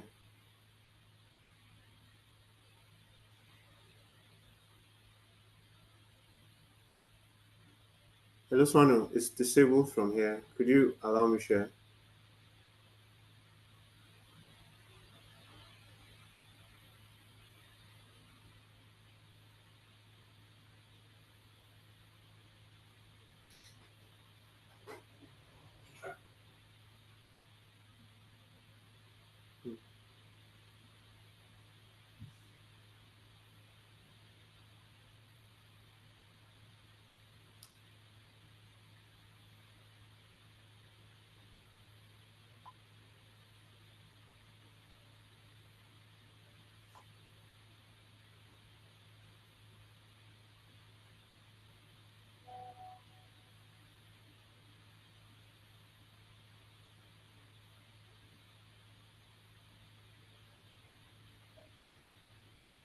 Hello, can anybody hear me?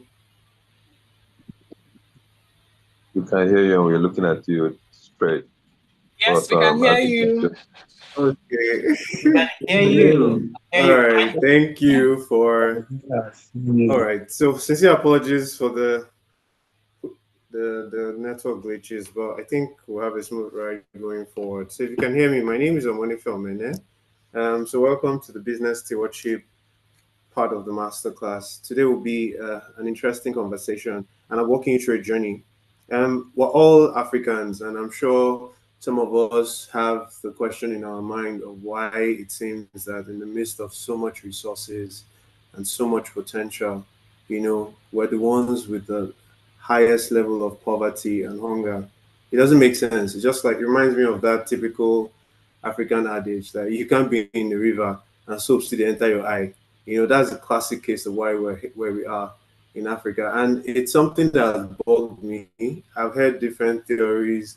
Different people have said, uh, yeah, we're waiting for government. We need to have the right government. But I personally have always felt that there was something wrong with that thought. I don't think it's about the government, and it took me on a journey towards really understanding economies that have done well. How did they do it? How the companies be able to run economies. And I realized that if you check around the developed world, a lot of times what you see is that a lot of the countries found development through industry. And so if industry is really the backbone for development, then being an entrepreneur is really important for us as a people. And so that's how my journey started. And it took me on the path of really discovering what makes business tick. And for me, I found the key, and that key is what I'll be sharing with you today. And that's the concept of stewardship. Stewardship is a timeless principle. For many of us who know the scripture, Luke 16:10, if you're faithful in little, you will be faithful in much. Right? To whom much is given, of course, much is expected. So why is stewardship such a big deal? I believe that the difference between an African and a person with a different color is pretty much the systems that we live in. It's pretty much the fact that we're in an economy and in a society where things don't seem to work. But that can change. I believe that if we're able to have a system that allows us to be more accountable in how businesses are run, I believe that we will be able to reach the point where we reach true wealth. And that's the journey I'm on. I'm building an ecosystem. I call it Steward OS. It's going to be a business tool that help people to run their business in a way that they are deploying stewardship, but ensures that they're able to deliver value consistently. And perhaps we could start scratching the surface of really becoming a wealthy continent. So I'll be telling you a bit of of my stories and my lessons. Please, it didn't start like this. It was a long journey, but this is where I'm on right now, and this is how far I've come. My journey for business actually started back when I was in university. I met my lovely wife and we did quite a lot of things. I remember back in the day when we were in university, we had business centers, we had the language school, we even had salons. Yes, yes, I was combing women's hair and helping them with, with manicure and pedicure at the time. And it was a great experience. I learned quite a lot. But after I left the university, I got my job working as an engineer. And sometime in 2014/2015, we started a business. It was a furniture company, and the idea behind the business was we were tired of working with the artisans we had around. You explain to an artisan what you want, he goes and builds a different thing entirely. And so we're like, no, we need to fix that. So we'll try and use technology, we'll try and use 3D designs and all of that so people can better see what they want and be able to order and be sure that what they get is actually what they ordered, right? And so that was the birth of Great On. We moved on sometime in 2020, around the middle of COVID, and we started Food and Veggies Mart. So Food and Veggies Mart was our baby. It was the business where we're trying out pretty much all the different things we had read in books. It was an experiment, a very beautiful experiment, and we learned a lot in that journey. What drove us to this business was really about us helping people to get access to food online. And because we're in the middle of COVID, people weren't going to supermarkets, people weren't able to get stuff. So we're delivering products to them at their homes, and then they would just take them and make whatever it is that they needed to make for their families. And then that pivoted into a different company we call F&V Lifestyle. So F&V Lifestyle was now this new company that was focused on solving a bigger problem, right? I'm sure a number of us maybe on this call have loved ones, or you know someone who has lost someone to one lifestyle disease or the other, either high blood pressure or diabetes or one of those things. And so F&V Lifestyle exists to help people consume fruits and vegetables daily, and also encourage them to try out intermittent fasting or time restricted feeding, because we believe that these are proven strategies and products that will help people to actually overcome the challenges of lifestyle disease. In the course of doing that, on that journey, I also started something that's always been a passion for me, which is really helping people discover why they're here, right? Everyone is endowed with some gifting, some talent, some potential. And I'm sure we're all used to that saying, the road to hell is paved with good intentions. Now, the goal with Growth Hackers really is to read the graves of potential that would have gone to waste, right? By creating systems through accountability, through tested goal tracking systems to help people to actually deploy themselves for the benefit of humanity. And so I'm going to now go into the different areas of stewardship as it applies to business. Remember what I said from the beginning. It's about application of stewardship. If every business were to apply these principles dedicatedly, the outcome will be phenomenal. And so I'm going to start first by talking about product stewardship. So what is product stewardship? Product stewardship is really about finding a problem that you care about and solving it. For those of us who were here at the beginning, we listened to Aloy talk about pain, right? And understanding that if you solve the pain point of your customer, it is only at that point that you have a true business. Because in the end, customers really don't care about your branding. They don't care about any of the things you're doing. All they want is to solve their problem. As with any human, we're all selfish. We want our problem solved. So if I can find someone who's going to solve my problem quickly and is going to give me value very quickly, I'm going to go with that person. And that's really what product stewardship is about. So I remember back when I was running my furniture business, one of the pitfalls I learned, which is one of the principles I'll be sharing with you, is when you start very early, please do not invest heavily on the initial idea. Ideas are a dime a penny. Anybody has ideas. Ideas really don't count. What counts is execution. So what I'd rather say is try and build a minimum viable product. That means convert that idea into a tangible product or service that people can engage with. Until that idea is in a form that people can engage with, you really don't have anything, right? So as soon as people start to engage, they start to give you feedback. It is at that point you want to invest. And why did I say so? It's because in my experience, I started Great On, also excited about it. And I got a loan, significant amount of money then, back then in 2015. I never forget that experience. I spent all the money buying materials, buying paints, buying all kinds of machines, and all over the place. I had a warehouse stocked with all of those things. And guess what? At the point when I now really started running the business and discovering what my customers really wanted, I realized that I had zero use for the money I had spent and all the equipment. So at the time when I decided I was going to focus on kitchens, I realized that I didn't even have the money to invest in the equipment I needed to build kitchens. What a waste. I wasted so much money. Right. So what am I saying is it's really important to identify the problem and invest when you have a tangible product that makes sense and people are willing to engage with. Now, moving on from there, you want to move to the point where you're able to refine that product. When you eventually find the product, you want to refine it. And the only way to refine it is through the gift every business has, and that is your customers. You want to get your customers to get your product as quickly as possible. So in our case with F&V Lifestyle, we created a frozen vegetable bag. It was a mix of carrots, corn, and green peas. In our mind, we thought we had hit jackpot because, of course, it was the only locally made frozen vegetable pack in Nigeria at the time when we launched it. And we're so excited. But thankfully, we sent out samples to customers, wanted them to use it, wanted them to give us feedback, and we got a lot of feedback. And of course, before then, we had tested it on all kinds of ranges, but something interesting happened just a week or so after. A customer sent us a video, and that's what you can see. What actually happened was the customer put our product in a plate. They bought a competitor brand, a foreign brand that came from Belgium, put it in a white plate, put the two of them in the microwave, and set the microwave to a certain time. By the time the two products came out of the microwave, you can see ours at the top. It had drained so much water, while the one that was imported was still in perfect condition. Like, who would have guessed that anybody was going to go and microwave the product? We thought everybody was going to use it for stir fries, but I guess that's the beauty of having customers and helping you refine your product, right?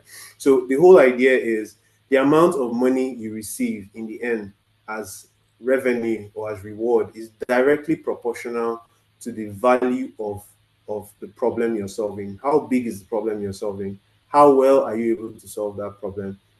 And how difficult is it for people to get replacement, right? Those are the three benchmarks that really determine how much you earn. I'm sure all of us here probably use ChatGPT. Nobody here has ever seen a ChatGPT advert. It's everybody talking about it. And there's a reason, and we're going to be talking about that in the next slide. And that is the concept of customer stewardship. It's all about obsessing about the customers. And when we say obsess about customers, is yes, getting feedback is great, and fixing the issues of the customers is great, and building trust and all of that. I'm sure most of the veteran business people here know that already. But the biggest myth and lie we've all been sold is that you need to market, you need to advertise and spend all your money on advertising. But gay, it doesn't work that way. Increasingly, if you check, for every new amount of money you spend on new paid ads, you're increasingly going to make it's going to increasingly become more difficult for you to get customers. And the reason is because of what we call the leaky bucket, right? So you cannot go to a pond or a tap to fetch water and the bucket you're carrying is leaking. The wise thing to do is fix the bucket first before you head to the tap. so that whatever quantity of water you gather in the bucket stays in the bucket. You don't want to have a leaky bucket. And that's exactly what happens with businesses who haven't yet proven and refined their products to the point where they're sure that their customers are raving fans and they love them before they go to the market searching for paid ads. That is the biggest mistake a lot of businesses make. And I'm here to tell you that if you're on that path, please hold on a bit and just take a listen. You want to first get your customers to think that your product is remarkable. How do you do that? Is by first obsessing over them, solving all their problems, giving them the best service, give them more value than they paid for. Once you can do that and get your customers to start talking about you, that is a signal that you are just probably about ready to start marketing. And this is what we call user generated content. That is what you want to put out there for people to start to talk about. And I'll just give you a typical example. So a friend of mine here, Belema, runs fantastic classes for teenagers. Now imagine that Belema is able to set up her system in such a way that she's able to help a child who was on the verge of suicide. Now, if you were to scroll up on your Instagram and you saw a video of a 13-year-old talking about how she narrowly escaped suicide and mentioned a random Ibelema's class and how Ibelema's class saved her life, and then bells and whistles start going in your head and you realize that, okay, I have this cousin somewhere who has been out of character recently. I think that's the person I want to send to Ibelema. You get the point. She has solved the problem. She has been able to refine her product. She has been able to become remarkable. She has put out a video of a client on the system for people to see. And that is what customers are going to connect with. And that is how to grow your brand. And just because that is the case, now we know that our customers are happy with us. Now we know we have a product that is valuable. What's next? The next step is you want to be able to build a system that enables you to scale, right? You want to be sure that your business is able to repeat value consistently. There's a reason why when the ladies are cooking and you need to put a cube of Maggi or no inside the pot, there's a reason why you don't first taste the Maggi in your mouth before you put it in the pot. The reason is because right from your childhood, you've known Maggi to taste a certain way in certain type of meals. You will never put Maggi in your mouth. The best you would do is you want to check the quantity of Maggi you put in your food. The reason why that's the case is because the companies that built those brands have consistently delivered the same quality over time. And the reason why they did that is because they want to build trust. And the only way to build trust is by building tools and systems that help you to deliver consistently. And what exactly am I talking about? Is about documenting your business processes. Whatever it is that your business delivers, you want to get to the point where immediately your customers are excited about what you're doing. You want to document it. And you want to make sure that every staff in your company runs their job with those standard operating procedures. And once they start doing that, you are able to now build systems on top of that standard operating systems. And once you can do that, then you have a business that can scale. And that's really what the franchise is. If you go to Chicken Republic and tell them you want to buy a franchise, you'll be shocked at how much they'll tell you you need to pay for the franchise alone, not for the product, not for anything. And they're going to ask you for a percentage of your profit every year. If you don't like it, go home. They're not begging you. That is the beauty of building systems and processes. That is how businesses scale. That's the reason why we drink Coca-Cola and you continue to drink Coca-Cola and your children will drink Coca-Cola and their children will keep drinking Coca-Cola. Businesses that survive 100 years and more are existing simply because they have systems that are able to deliver consistently. And I'm going to move very quickly to the foundation of everything, because really, as a business owner, you can't do everything yourself, right? But for you to start getting people in, when you now have gotten a product, you solve problems, you know the product works, you've now found that you need to systemize, you've been able to build systems and processes, and all of that works. As you start to scale and more people start to buy your product, you start to need to hire people. Now, this is the most critical part of building a business, in my opinion. It is about the culture of your organization. Remember when I started, I said something. The difference between an African and a person with a different color is not necessarily behavior or whatever you think it is. The reason is because of the system. And I tried this for myself personally, and I know it works. There's a reason why an African will travel to the US, and as soon as he gets to the airport, he behaves himself. But once he comes back and is in the floor in the airport in Nigeria, he's a completely different person. It is the system and the culture, atmosphere you have created within your business. And that is what we're talking about with team stewardship. The first step as a business owner is you want to be able to articulate what the values of your business is. As you can see on the slide, you can see a beautiful picture there. Those are the values I set up when we're starting off Food and Veggie Mart and then transition to F&B lifestyle. Those values are not aspirational. The values are things that are used as decision criteria for how you make decisions. So, for example, one of our values was excellence. So, what it meant is we'll always find a way to get everything done every time. So, when we saw that we started to have issues or we had a concern, maybe a customer feedback, what we did was we needed to make a decision. So guess what? We will always make the decision in line with excellence. So a particular instance, we had a customer who ordered a tuber of yam, and unfortunately for us, you know how yam is for ladies that know about that. You know, in the middle, it had rot, some kind of rot in it. And unfortunately, we didn't know. We tested all that we could, and we couldn't see the rot. But unfortunately for us, the customer got it, and she was very upset. But we're like, there's no way we would know that this product was actually rotten because there was no way to see inside. But we decided that we're going to replace that product. Why? Because excellence is our value. So what am I saying? It's something you want to set up in your business early and is a reflection of you, the founder, because really your business is a reflection of you. That's your personality. So it is not aspirational. And this is what I mean. When we did the assessments, then we used to have what we call value assessments, where our staff will rank all of us in the company based on how we're performing against each of the value sets. And so what you see there was my score. I got a low score on on love. And I remember we're like, okay, we need to drop love from our value system. And it was only after we queried a bit, we got to understand that there was a reason why that was the case. It's because there was a particular issue that happened, and the staff had mentioned it specifically in her response that this is why the score was low. And so we realized, okay, this was a one off thing, and we took action and we fixed it. It is a lot of work, it's not easy, but the benefits way outweigh all the work that you need to put in. And then once you have all these values in place, you want to now start thinking about how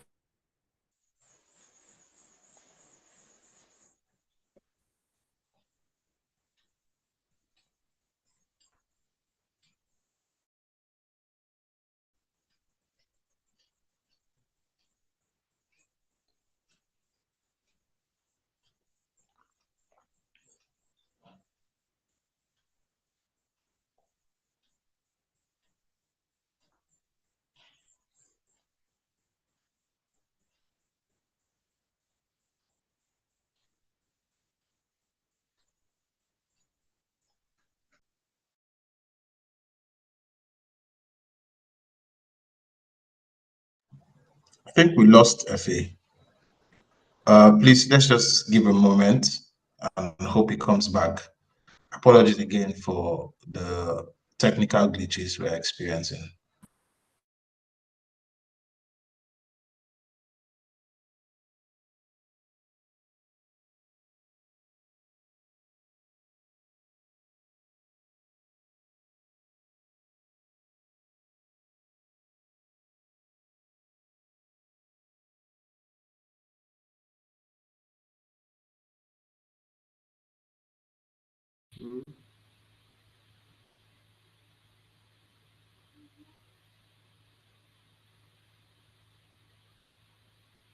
Hello, can you hear me?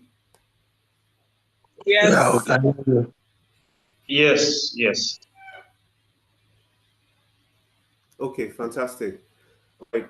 So I got knocked off. So as I was saying, the whole idea behind building culture is really about creating a system for your organization to thrive, right? For your staff and everybody to deliver value for you and for the business. But when you're hiring, something very important to note is typically people hire for skill. But one thing I learned is hiring shouldn't be about skill first. It should be about values and aptitude. For example, if you're going to hire for a customer relationship person, you want to hire someone who naturally remembers people's names, who has a keen interest for other people. You want to hire an accountant, you want to hire someone who has a keen sense for detail. If you were to tell the person to sweep this room, the way they will go about it will be amazing. They will take out everything and clean up the place. Why? Because they're almost OCD type of people. Now, regardless of whatever skill another person has, a person who has the aptitude in your business can be trained, and they will way outperform a person who is just skilled, regardless of how many years of skills they have. That doesn't mean you wouldn't hire for skills for a business or a type of role that requires a lot of skill. But what it means is that you're going to prioritize the aptitude. Why? Because aptitude cannot be learned. It's natural. It's just the way the person is.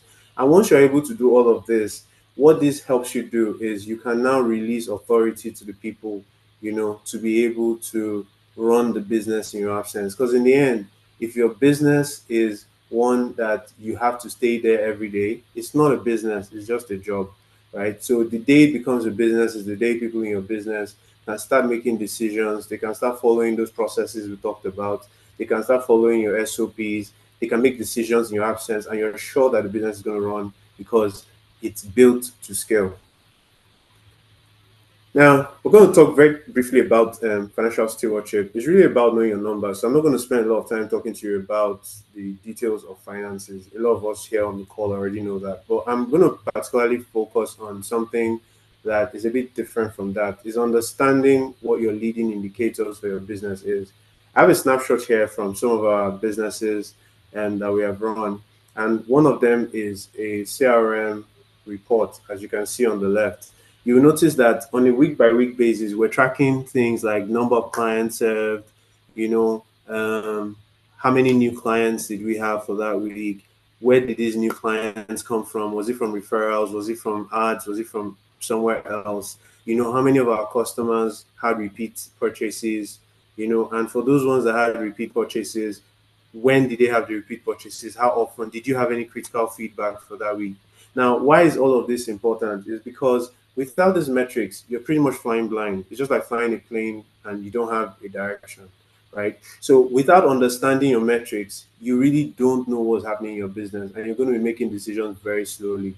So you want to know, because for example, if a customer, for example, has a repeat cycle of twice a month, and you didn't pick it up that the customer didn't purchase the second time in the month, guess what? That customer might have had a feedback about your product. They just didn't want to tell you about it. And then if you wait, the longer you wait, the more it's harder for you to get that customer back. But once you can see that trend, you can quickly reach out to the customer and say, hey, good day, ma. You usually buy at this frequency. We noticed we haven't taken your order in the last week. Is there anything we should know? Is there a problem with the product? Is there a problem with your past experience?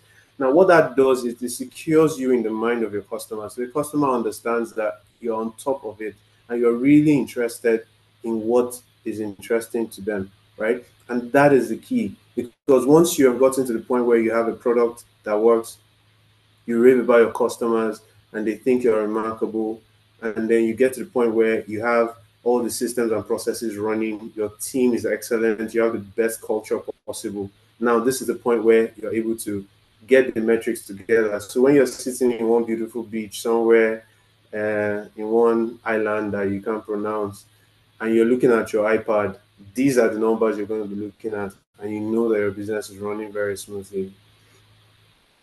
And so I'm just going to quickly summarize that the whole journey here we've walked through today is really about one, product stewardship. So we're focusing on solving the problem. You solve the problem by identifying an idea, creating a product that customers can engage with very quickly. Next, you're going to go on to obsessing over your customer. You want to make it very easy for customers to start using that first product very quickly. What I often advise is, if you can, offer discounts, right? So if you have a product that you know is, yes, it's premium, yes, the service is great, probably in your head, it is about you giving it to the customer as cheaply as possible. I don't recommend giving it to them for free. You probably want to say it's 95% off or whatever discounts you think you want to offer. But the whole idea is to get people to start using that product very quickly. And when they start using that product very quickly, they're able to give you feedback. They're able to use that to refine the product.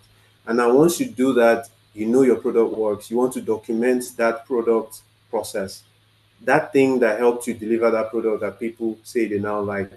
I need to document it. And when I document it, I need to create a system. And now that I've created a system, I need to be sure that the people who are going to run that system are competent and they're aligned with my values, meaning they're always going to make the right decisions in my absence. So I'm going to hire the people who have the right aptitude, who are consistently aligned with my business values, and they're able to take decisions in my absence. And that way, when I get to one beach somewhere, in some island somewhere, I'm looking at the numbers and I can understand that the business actually runs. Thank you very much. I hope this was valuable for you. I'm looking out for questions if there are any for me. Apologies again for the glitches to this presentation, but thanks. Thank you very much, Efe. Fantastic presentation on stewardship generally, and then, of course, breaking it down to the different teams and operations that every business would have to go through. Thank you again. So the next person who is coming up will be talking about, I believe, one of the most important things that would make you a stellar entrepreneur. His name is Emiloju. He'll be taking us on resilience. So please go ahead, Emiloju. The floor is yours. Good evening, everybody. Good evening once again. I do not take this moment for granted. You could have been anywhere doing any other thing with your time, but you chose to be here. That tells me something. It tells me that you're not ordinary. It tells me that you might have survived things that should have destroyed you. It tells me that you're yearning for something. It tells me that there's a version of you still unfolding. And tonight is part of that process.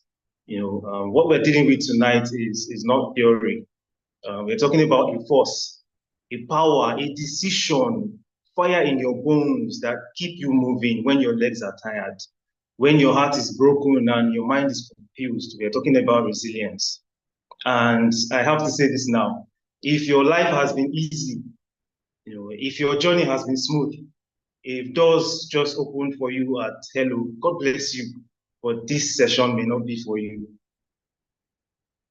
But if you have cried in private, yet showed up in public, if you have been overlooked, underpaid, underestimated, if you have been betrayed, broken, yet still building, then tonight, this is your room, this is your table, this is your moment. If you're a business person in Nigeria and you're still showing up, still trying, still hoping, still fighting, then let me announce it to you. You are already a sign and a wonder. The fact that you have not quit is proof that something divine is alive inside you. This country has tried you, life has tried you, and yet here you are. So tonight is not just a master class. It is a roll call of resilient builders. And if you're here and if you're still here and you have stayed till this time, destiny beckons on you. Remember, comfort does not build empires, conviction does. Next slide, please. So what is resilience? Resilience is not strength. It is what you have. Strength is what you have. Resilience is what you discover when what you have fails you. Resilience is not photogenic. It is not what you post on Instagram. I'll tell you a part of my story in a few moments. Resilience is not ignoring the pain. It is learning how to function while the pain still exists. Walking through the fire without smelling like smoke. That's what resilience is. It's the decision to stay when everything in you and everyone around you says, Japa. It's the ability to keep moving forward, even when there's no applause. To innovate when the market shifts overnight or government policy changes.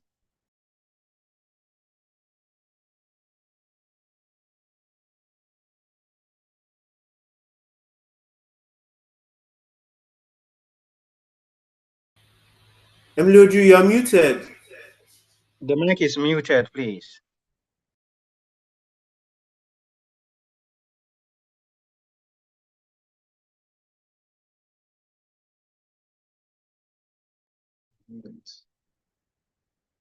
Okay, can you hear me now? Yes, you're back on. Yes. Okay. I was saying, resilience is not an emotion. It's a decision and it's spiritual. God is not raising butterflies. He's raising deeply rooted oak trees. So let me ask a hard question. What have you survived? What have you outlasted? What should have buried you, but you're still here? If you can answer that, then you have already met resilience. And if all you get from this masterclass is permission to rise, to rebuild, to believe again, then you have received the badge of resilience. Next slide, please. Entrepreneurship will test you. Nigeria is not trying to frustrate you. It is trying to find out what you're made of. Let's not pretend. Let's not gather here today and cover our pain with filters or cover our pain with slides. This country is not a joke. It's like playing a video game in difficult mode. You don't do business here with soft skin and short faith. Running a business in Nigeria will test everything. It will test your confidence.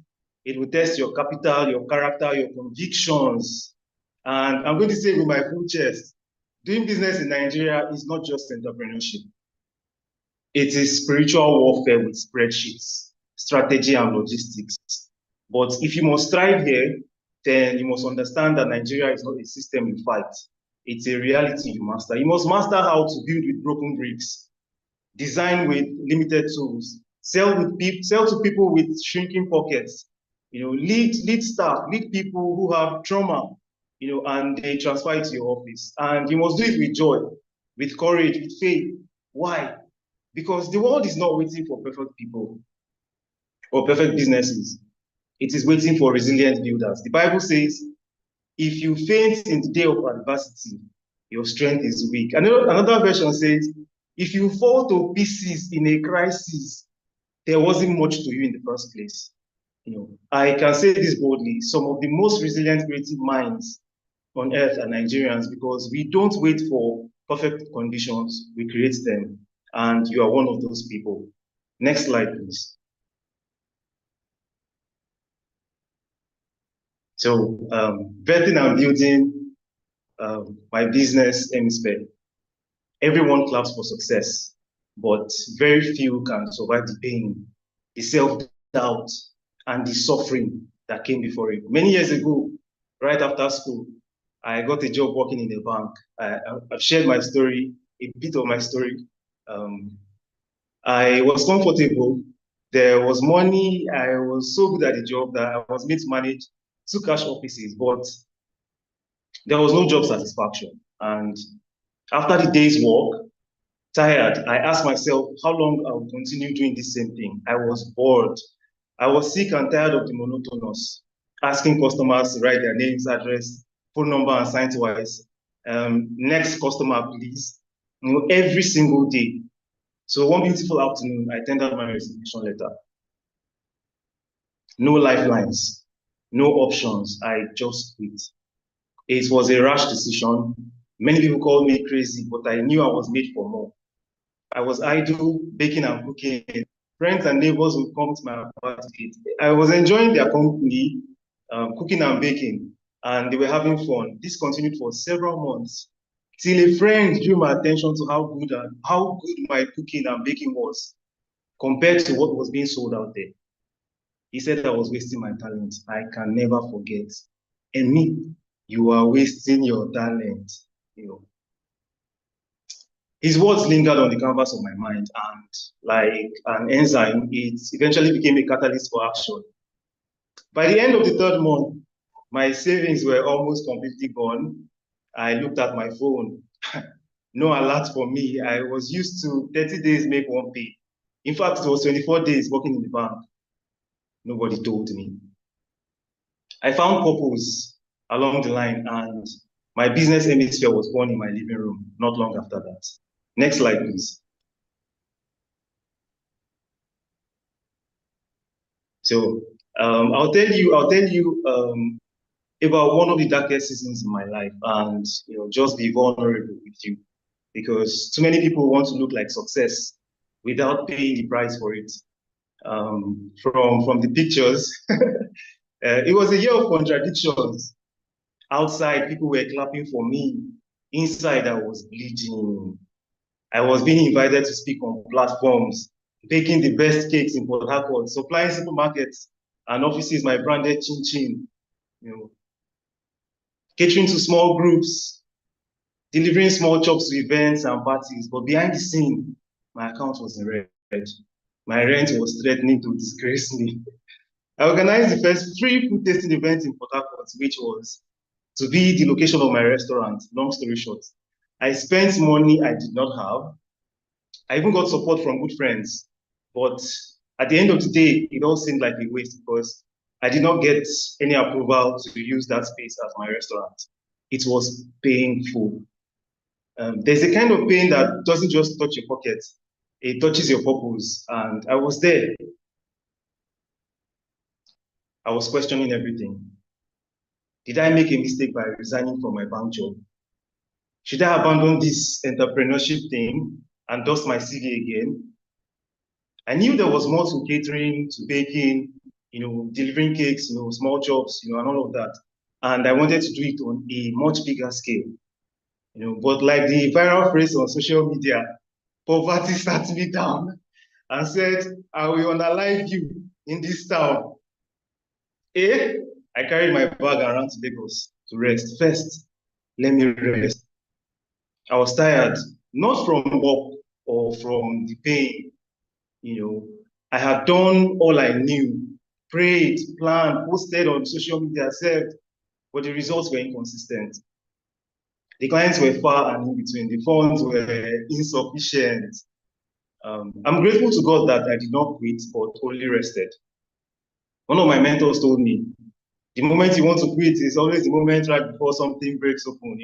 You're not building for now, you're building for later. Continue with the small version of your dream. And work your way up, keep going. In my mind, I'm like, can't you just give me the money instead? The journey will be faster. That was not the end of my struggle, but it was the beginning of my transformation. I learned some powerful truths. Every wilderness has a window. If you don't panic, you will see it. Sometimes God hides your success in problems to see if you will still obey. Then what happened? It was a blessing in disguise. God opened my eyes to see some problems and He gave me ideas and insights to solve them. I have, in the past couple of years, been a blessing to many, solving their culinary problems. I created, books, created best-selling cookbooks, culinary trainings, meal plans, selling over 10,000 copies, and generally collecting my flowers.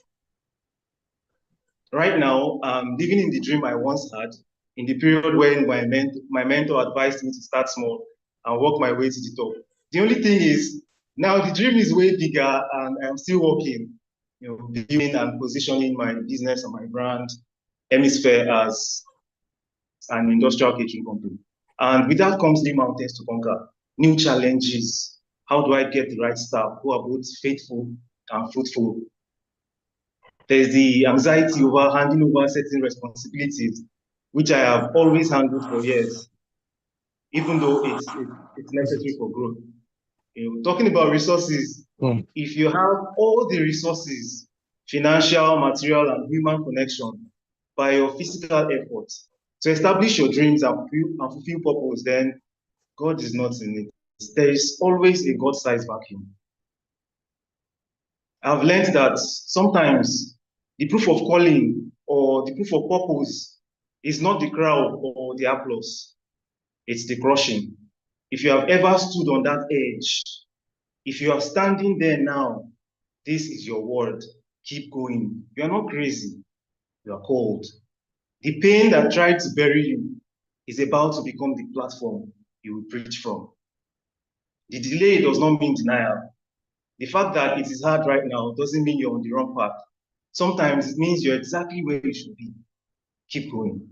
Next slide, please.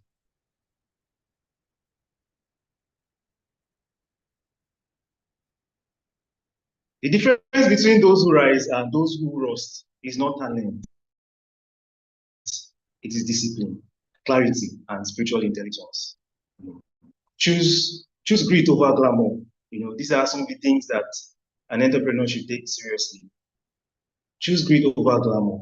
Some people are addicted to aesthetics. If you're building for applause, you will die of silence.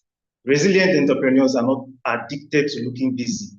They are committed to being fruitful. They do the work while everyone is distracted by optics. You cannot afford to be emotionally reckless. So you have to master your emotions. Build systems like if you talked about, not just for productivity, but for your sanity. Know when to disconnect, know when to retreat and recover, because if your mind breaks, your business will follow. Surround yourself with truth tellers, not cheerleaders. Some people are stuck because they're surrounded by people who clap for nonsense. Have mentors who can correct you. Have friends who challenge your comfort zones. Have staff who bring value, not vibes. If you want to last, your circle must carry weight. Redefine failure. Don't internalize failure. Don't say, oh, I failed, so I must be a failure. No. Rather, say this strategy failed or that strategy failed. I'll find a better one. Let me find a better one. Failure is part of the curriculum. Take the class. Take the class. Graduate. Build again. Stay rooted in purpose. This is the secret sauce. You cannot survive storms without something deeper than profit. There must be a reason bigger than money, bigger than fame, bigger than survival. Your purpose is your anchor. It is the reason you stay when others walk away. It is the reason you stay when others jack back. It is the fuel that keeps you from compromise. When you're rooted in purpose, you stop chasing trends and start creating them. Next slide, please.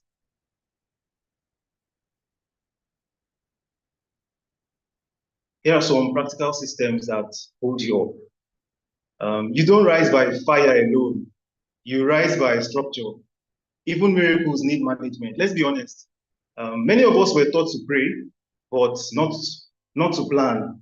We were taught how to believe in breakthroughs, but not how to build systems that sustain it. We fasted and shouted, open doors, but nobody told us what to do when those doors actually open. Resilience is not sustainable without structure. You can't keep surviving storms on vibes. You need systems, because your passion can't start, because what your passion can't start, only your system can sustain. What your passion can start, rather, only your systems can sustain. So if you already talked about this, a bit about this, structure your finances, you separate your personal money from business money, you know your numbers, you build your team culture. Your team is not just people, your team is atmosphere. It's either strengthening you, strengthening your vision, or strangling it, or even strangling you. You must hire people intentionally. If you also talked about documenting your process, if your entire business lives in your brain, you are the bottleneck. In fact, you are the weapon fashioned against your business. Because when the pressure comes and things are happening, you're getting orders left and right, you won't have time to think. You won't have time to think from scratch. Documented processes help you save time. It reduces errors and protects your peace. Also, prepare for seasons. Business is seasonal. Remember the story of the 7 fat cows and 7 lean cows.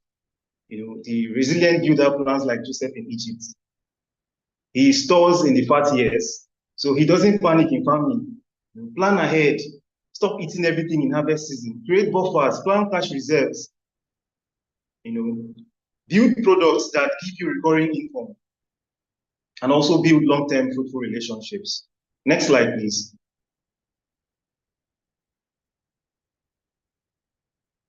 And there's some hard truths nobody will tell you.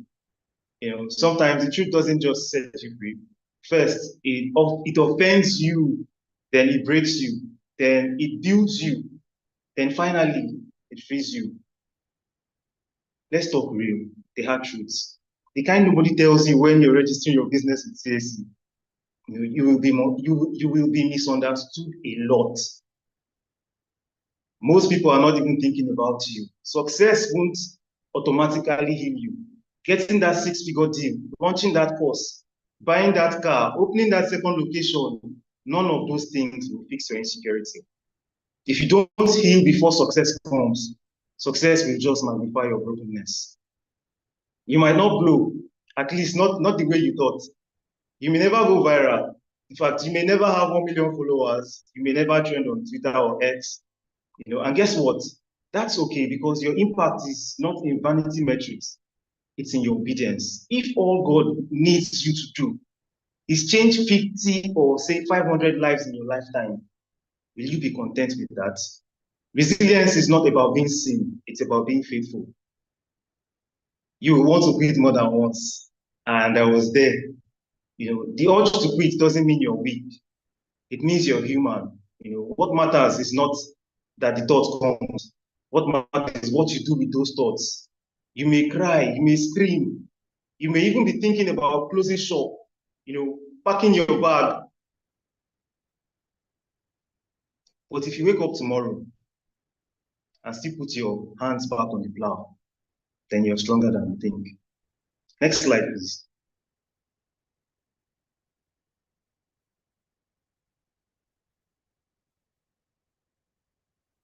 Your business is a calling. Rituals and sacrifices are involved. This is not hustle. This is priesthood.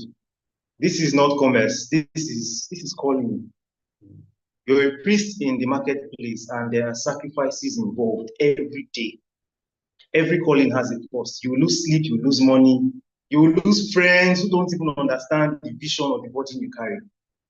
You may even lose versions of yourself that were once convenient. Next slide, please.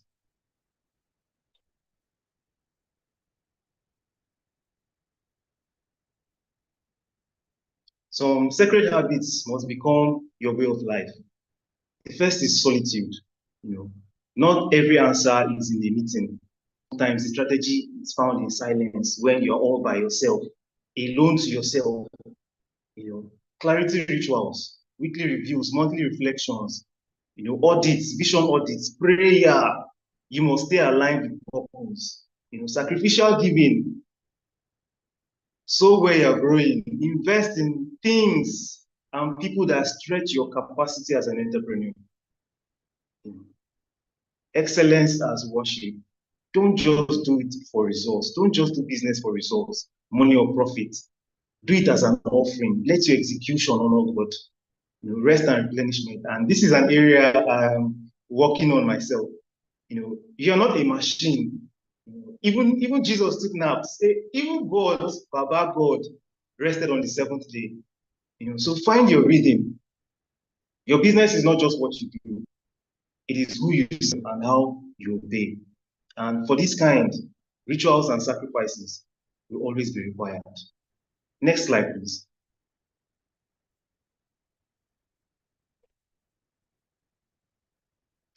The true color of resilience. The color of resilience is the shade of your scars. It is the tone of your tears. It is the weight of your grit. The color of resilience is the color of blood and grit. Red for sacrifice, gray for uncertainty, green for growth, black for the nights you almost quit, gold not for trophies, but for overcoming. And my final words for the one who is tired. It's okay to be tired. Rest, but don't quit. You don't owe the world perfection. You owe them obedience to your calling. So rise again, show again, trust again. The world has seen enough branding. It is time they met your battle scars. Thank you so very much. Thank you very much, Chef Emmy. Fantastic. Like I said, resilience is the biggest and the most important thing that any entrepreneur should develop, because it's not about the flash in the pan, fancy ideas, wonderful Instagram posts, etc., etc. It's about how do you take the punches, how do you roll with it when it comes, because they will come. So again, thank you very much, Emmy, for your fantastic presentation. We have come to the end of today's session. I would like to take questions if there are any. If I remember, I saw a few questions on the chat box or in the chat box. So I'll run through them and then field it to the respective practitioners. Thank you again to everybody who has joined us. I know we had quite a few glitches, technical glitches, but you're still here, and it says a lot about your resilience. Thank you so much.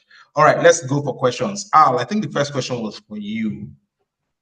And it says, just a minute.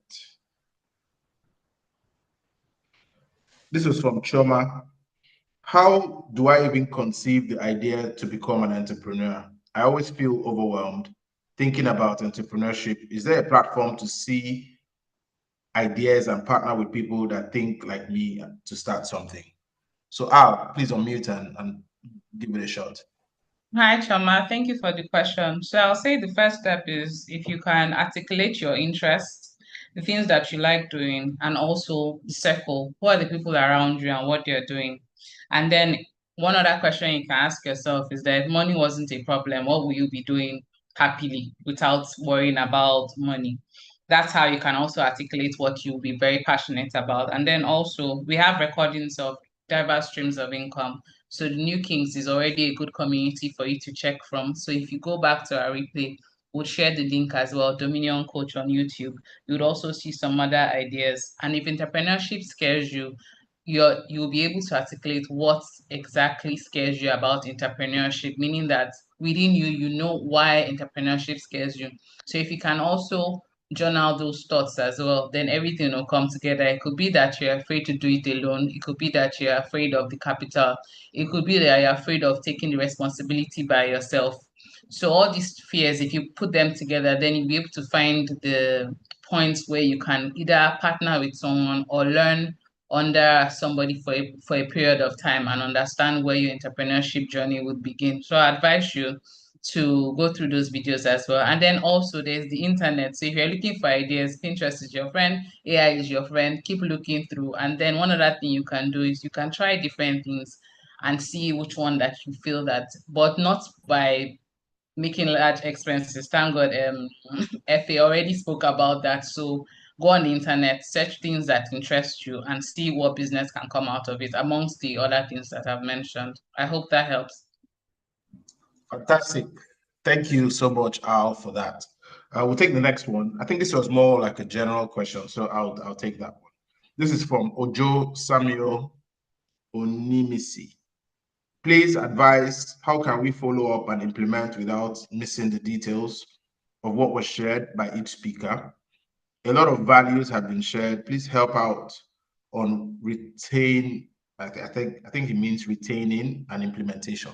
Okay, so I think I'll just hit the nail on the head on that one. So, like we said, this is the 6th edition of the 7 or 8 income streams. We've spoken, we've gotten quite a few other practitioners or experts to come on board to speak. And all of this, thankfully, have been cataloged, recorded, and they're all on YouTube on the Dominion Coach handle. So you can go back, take your time and watch, write down, take notes. Maybe if the things that were said very quickly, you can now pause, and think on them. We also have the Prospective New Kings platform where we'll be sharing more of these sort of things. And we have the opportunity at some point during the year for people who are really interested to join the New Kings group. This is a platform where a lot of people, like the speakers you heard from today, they're all part of New Kings. They can be people that can mentor you, give you pointers so that you don't have to make or enter the same pits, along the way as you begin to, explore your entrepreneurship potential, etc., etc. So there's so much to do, but I think if you maintain or stay on the Prospective New Kings platform, you get an opportunity to really, really grow yourself in the area of entrepreneurship or even other income streams, as the case may be. So I hope that helps. Thank you very much. Okay, I think there's one more question. Plus, if you have more questions, put them on the chat box, okay? But I have one more question, and this is for FA. how do we build structures or systems for an ongoing business? I think he kind of mentioned that in his, but let me allow him speak. Efe, go ahead, please. Okay, so that's a fantastic question, and that's exactly why I shared what I shared. I did that for an existing food business in 2022, 23. The business was owned by someone. The person had to relocate out of Port Harcourt, but she didn't want to shut down the business. The business was making some money, but there were so many issues. They didn't have systems, they didn't have processes, so it was impossible to run the business remotely, right? So the way to answer you, first of all, is you have to measure, right? What you don't measure, you can't improve. So the first step is to even understand the state of the current state of the business, right? And that goes across all the areas I've just told you. You have to measure, you have to know the state of your team, you need to understand the state of your company culture, you need to understand the state of your products. So we'll be asking questions to your clients directly, right? What do you think about this product? And let them tell you what they actually think. We'll be checking if you have systems or processes currently in that business. And once you do all of that, it then helps you to catalog the gaps in all these 4 areas, 5 areas that I mentioned today. And then you just take it piece by piece, right? You're not trying to solve everything at once because you've been running already without those things today. But if you set a goal and say, okay, I want to get all these things working in 6 months, I guarantee the kind of results you see will shock you, right? So, for example, if you currently have a product you're serving, how many people are using it? Do you know what they think about that thing that they're using? Is there a way it would have been better for them if maybe you had changed the taste a bit? I don't know what business you're in, or done something slightly differently about the product that will make it better. Once you do that, the next thing, of course, like I showed in the trend, is the customer experience. You want to get feedback, you want to get reviews, because a person will always trust a customer over what you say, who is the owner of the business, because they don't trust you. It is in your interest to say what you want, but a client has no reason to say your product is good when it sucks, right? So those are all the kind of things that I think you can do. So I would say measure, identify the gaps, set a plan for implementation, implement, knowing that it will get to that final destination at some point. That's how I'll answer that question. I hope that helps. All right, thank you very much, Efe.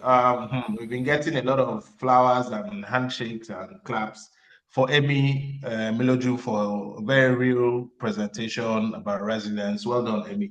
I think you have a few questions for you. Somebody says, I need a chef in my life right now. So maybe that's not really a question, but that's to you, Amy. Fantastic one. There's actually a question on hiring a chef in private Okay, chef yes. in Port So the Harcourt. same person said, thanks, chef. Please, do you have a platform where one can hire a chef for private services? Location is Port Harcourt. So, Emmy, over to you, please. Okay, you can reach out to us on social media. You find our contacts, Hemisphere Catering, on Instagram, Facebook, on Twitter.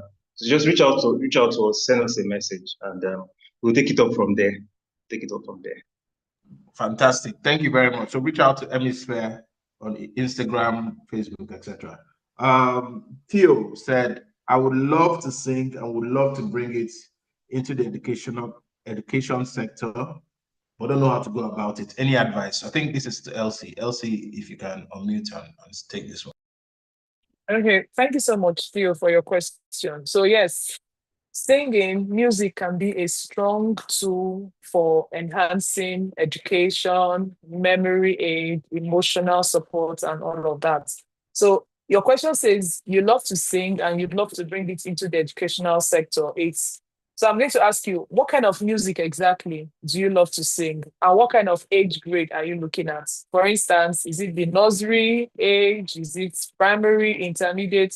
You need to decide the age group your music would be focused towards, and you probably would need to. I don't know if you're already singing. I don't know at what level you're singing. If it's choir singing, if it's singing as an independent artist, I need to understand all of that. So if I know a bit more information around what your situation is, then I guess I could lend some more advice. But I know singing. Okay, nursery to primary six, and you write your songs. Oh, fantastic. Okay, so a way to go around it is we need to look at your lyrics. For instance, at a recent Children's Day event I attended in my church, I know one presentation that stood out for me was, I think it was the youngest set of children. They sang something about, I am a girl, I am a boy, I'm not a girl, like enforcing gender awareness and accepting our gender as given to us from birth. And that was really, really powerful. In fact, my pastor actually applauded that scene a lot because it made such a lasting impression. I mean, I can still remember it even now. So nursery to primary six, fantastic. You write your songs. Okay, you can reach me after now. I think we can take it on from there. That's a great work going on. You can reach me. Thank you. Fantastic. So maybe you can just drop your handle. Where best can she reach you? Is it Instagram or what? Okay, on Instagram, I'm T-Gate, T-Gate. T-Gate. You can also reach me on YouTube. Across board, I'm T-Gate, T-Gate, The Gospel According to Elsie. You can reach me on any of my handles, and I'll be happy to help. All right, fantastic. Thank you for that. All right, this one says, I think it's Raphael Utoma. If one sets out to produce his or her own medicinal food products, but the funds and resources are not available, right? Selling and marketing other related products makes one an entrepreneur. So I guess that's the question. Does selling and marketing other products make one an entrepreneur? Yeah, let me answer that. Yes, it does. Yeah, so long as you have a good service, something that you can sell that is of value to somebody else or a group of people, then you're an entrepreneur. Simple as that. Okay. The next one is my first time here. This is Adora. My first time here, I could hear a lot about solutions to my concerns. I run a growing healthy juice brand in Port Harcourt, and getting business structure is a concern. I particularly love the idea of hiring people with the right attitude who can follow through on the vision. That said, how does one manage a growing side hustle efficiently without being overwhelmed? So, FA, if you can take that one, please. Thanks. Okay, thanks. I've lived that way for 10 years. I've been running businesses and running my day job at the same time, and it is a lot of work. But just like Emilio has told us, like entrepreneurship is not for the faint-hearted, right? So that was on a lighter note, but on a more serious note, I think first of all you have to take inventory of where you are, right? And that's part of the whole process of stewardship. So how much time do you actually have? And where is that time? Is it in the morning? Is it in the afternoon? Is it in the evenings? Right? And then identifying that time slot or time block also is very important to then identify what's the most critical thing that I need to do, because there's a difference between working in your business and working on your business, right? So there are a lot of leverages you can pull, and one of them, it depends on how much resources you have at your hand or at your disposal. If you hire a very, very good person and this person works with you and you're able to train and work with this person, it's one of those levers I think that can help you buy time, right? So that you're able to then delegate some of those responsibilities to this person, so that the person can run some things in your absence while you continue to build. Because the whole idea just around reaching financial independence is you want to build what you call a side hustle consistently to the point where it starts to earn revenue on its own, to the point where it can start to pay you, and then you can start to think of leaving your day job, right? Because you now have something that pays you well enough. So I think that's kind of where I'll say, and pretty much everybody, almost everybody on this call is in that place, right? Where you're running a business and you're also running a job. So I just feel like you need to just identify where you are and plan around what you have, and create that balance so you don't burn out, but still keep that focus on the business is really important. Fantastic. Thank you very much for that, FA. So I think that's all for the written questions. I don't know if there are any pressing questions because we've spent quite a bit of time on this call. So if we have any pressing questions, please just unmute your mic. We'll take two and then we'll shut it down. All right, Ojo Samuel Onimisi, your hand is up. Please go ahead. Okay, thank you so much, sir, and the speakers tonight. I want to I really appreciate the value shared. It's mind-blowing, and I want to deeply appreciate. Thanks a lot for this opportunity. Yes, I want to commend all the speakers and this platform. Ever since I've been part of it and been going through the master classes month by month, it's been amazing, and things are changing for me gradually. I just have a question to request for in our last master class, which was June, where we're handling creatives. This other person that used to do work for you, that print your book, please, I want to do a business with the person, and I need the contact. Please, I don't know if you can avail me of the contact, probably before or after the section tonight. Yes, I I want can. to sincerely appreciate you, sir. No, I can. Thank I you. can do it straight away here. His name is Fola. He's called the celebrity publisher. His company is Worrytown. Yeah. So I think he takes on his Instagram, his YouTube, Facebook. He takes once you just send him an email, Fola or at Worrytown, or just go to Worrytown on Instagram, send him a message, he'll respond to you immediately. I don't know if that helps. But I can still put his, if you are you on the prospective New Kings group, I'll put his details, all those things there as soon as we finish this as well. Yes, Yeah. please. I'm there. I'm there. Thank you, sir. All right. Fantastic.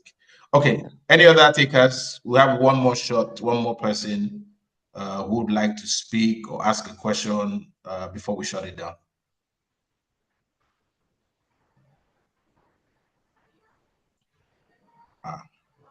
Okay. I take it we don't have any other takers. All right. So I would like to say a big thank you to all our experts, practitioners. For me, what makes this session really good is the fact that we have people who are actually doing what they're talking about.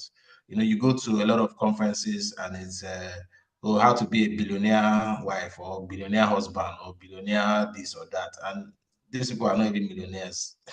So you're wondering what they're trying to teach you. But everybody that has been a part of the 7 or 8 income streams actionable masterclass, they're all practitioners. They're doing this thing, you know, and they're telling you from their experiences. So again, it's not a paid gig. People ask, but why are you guys not paying? Why?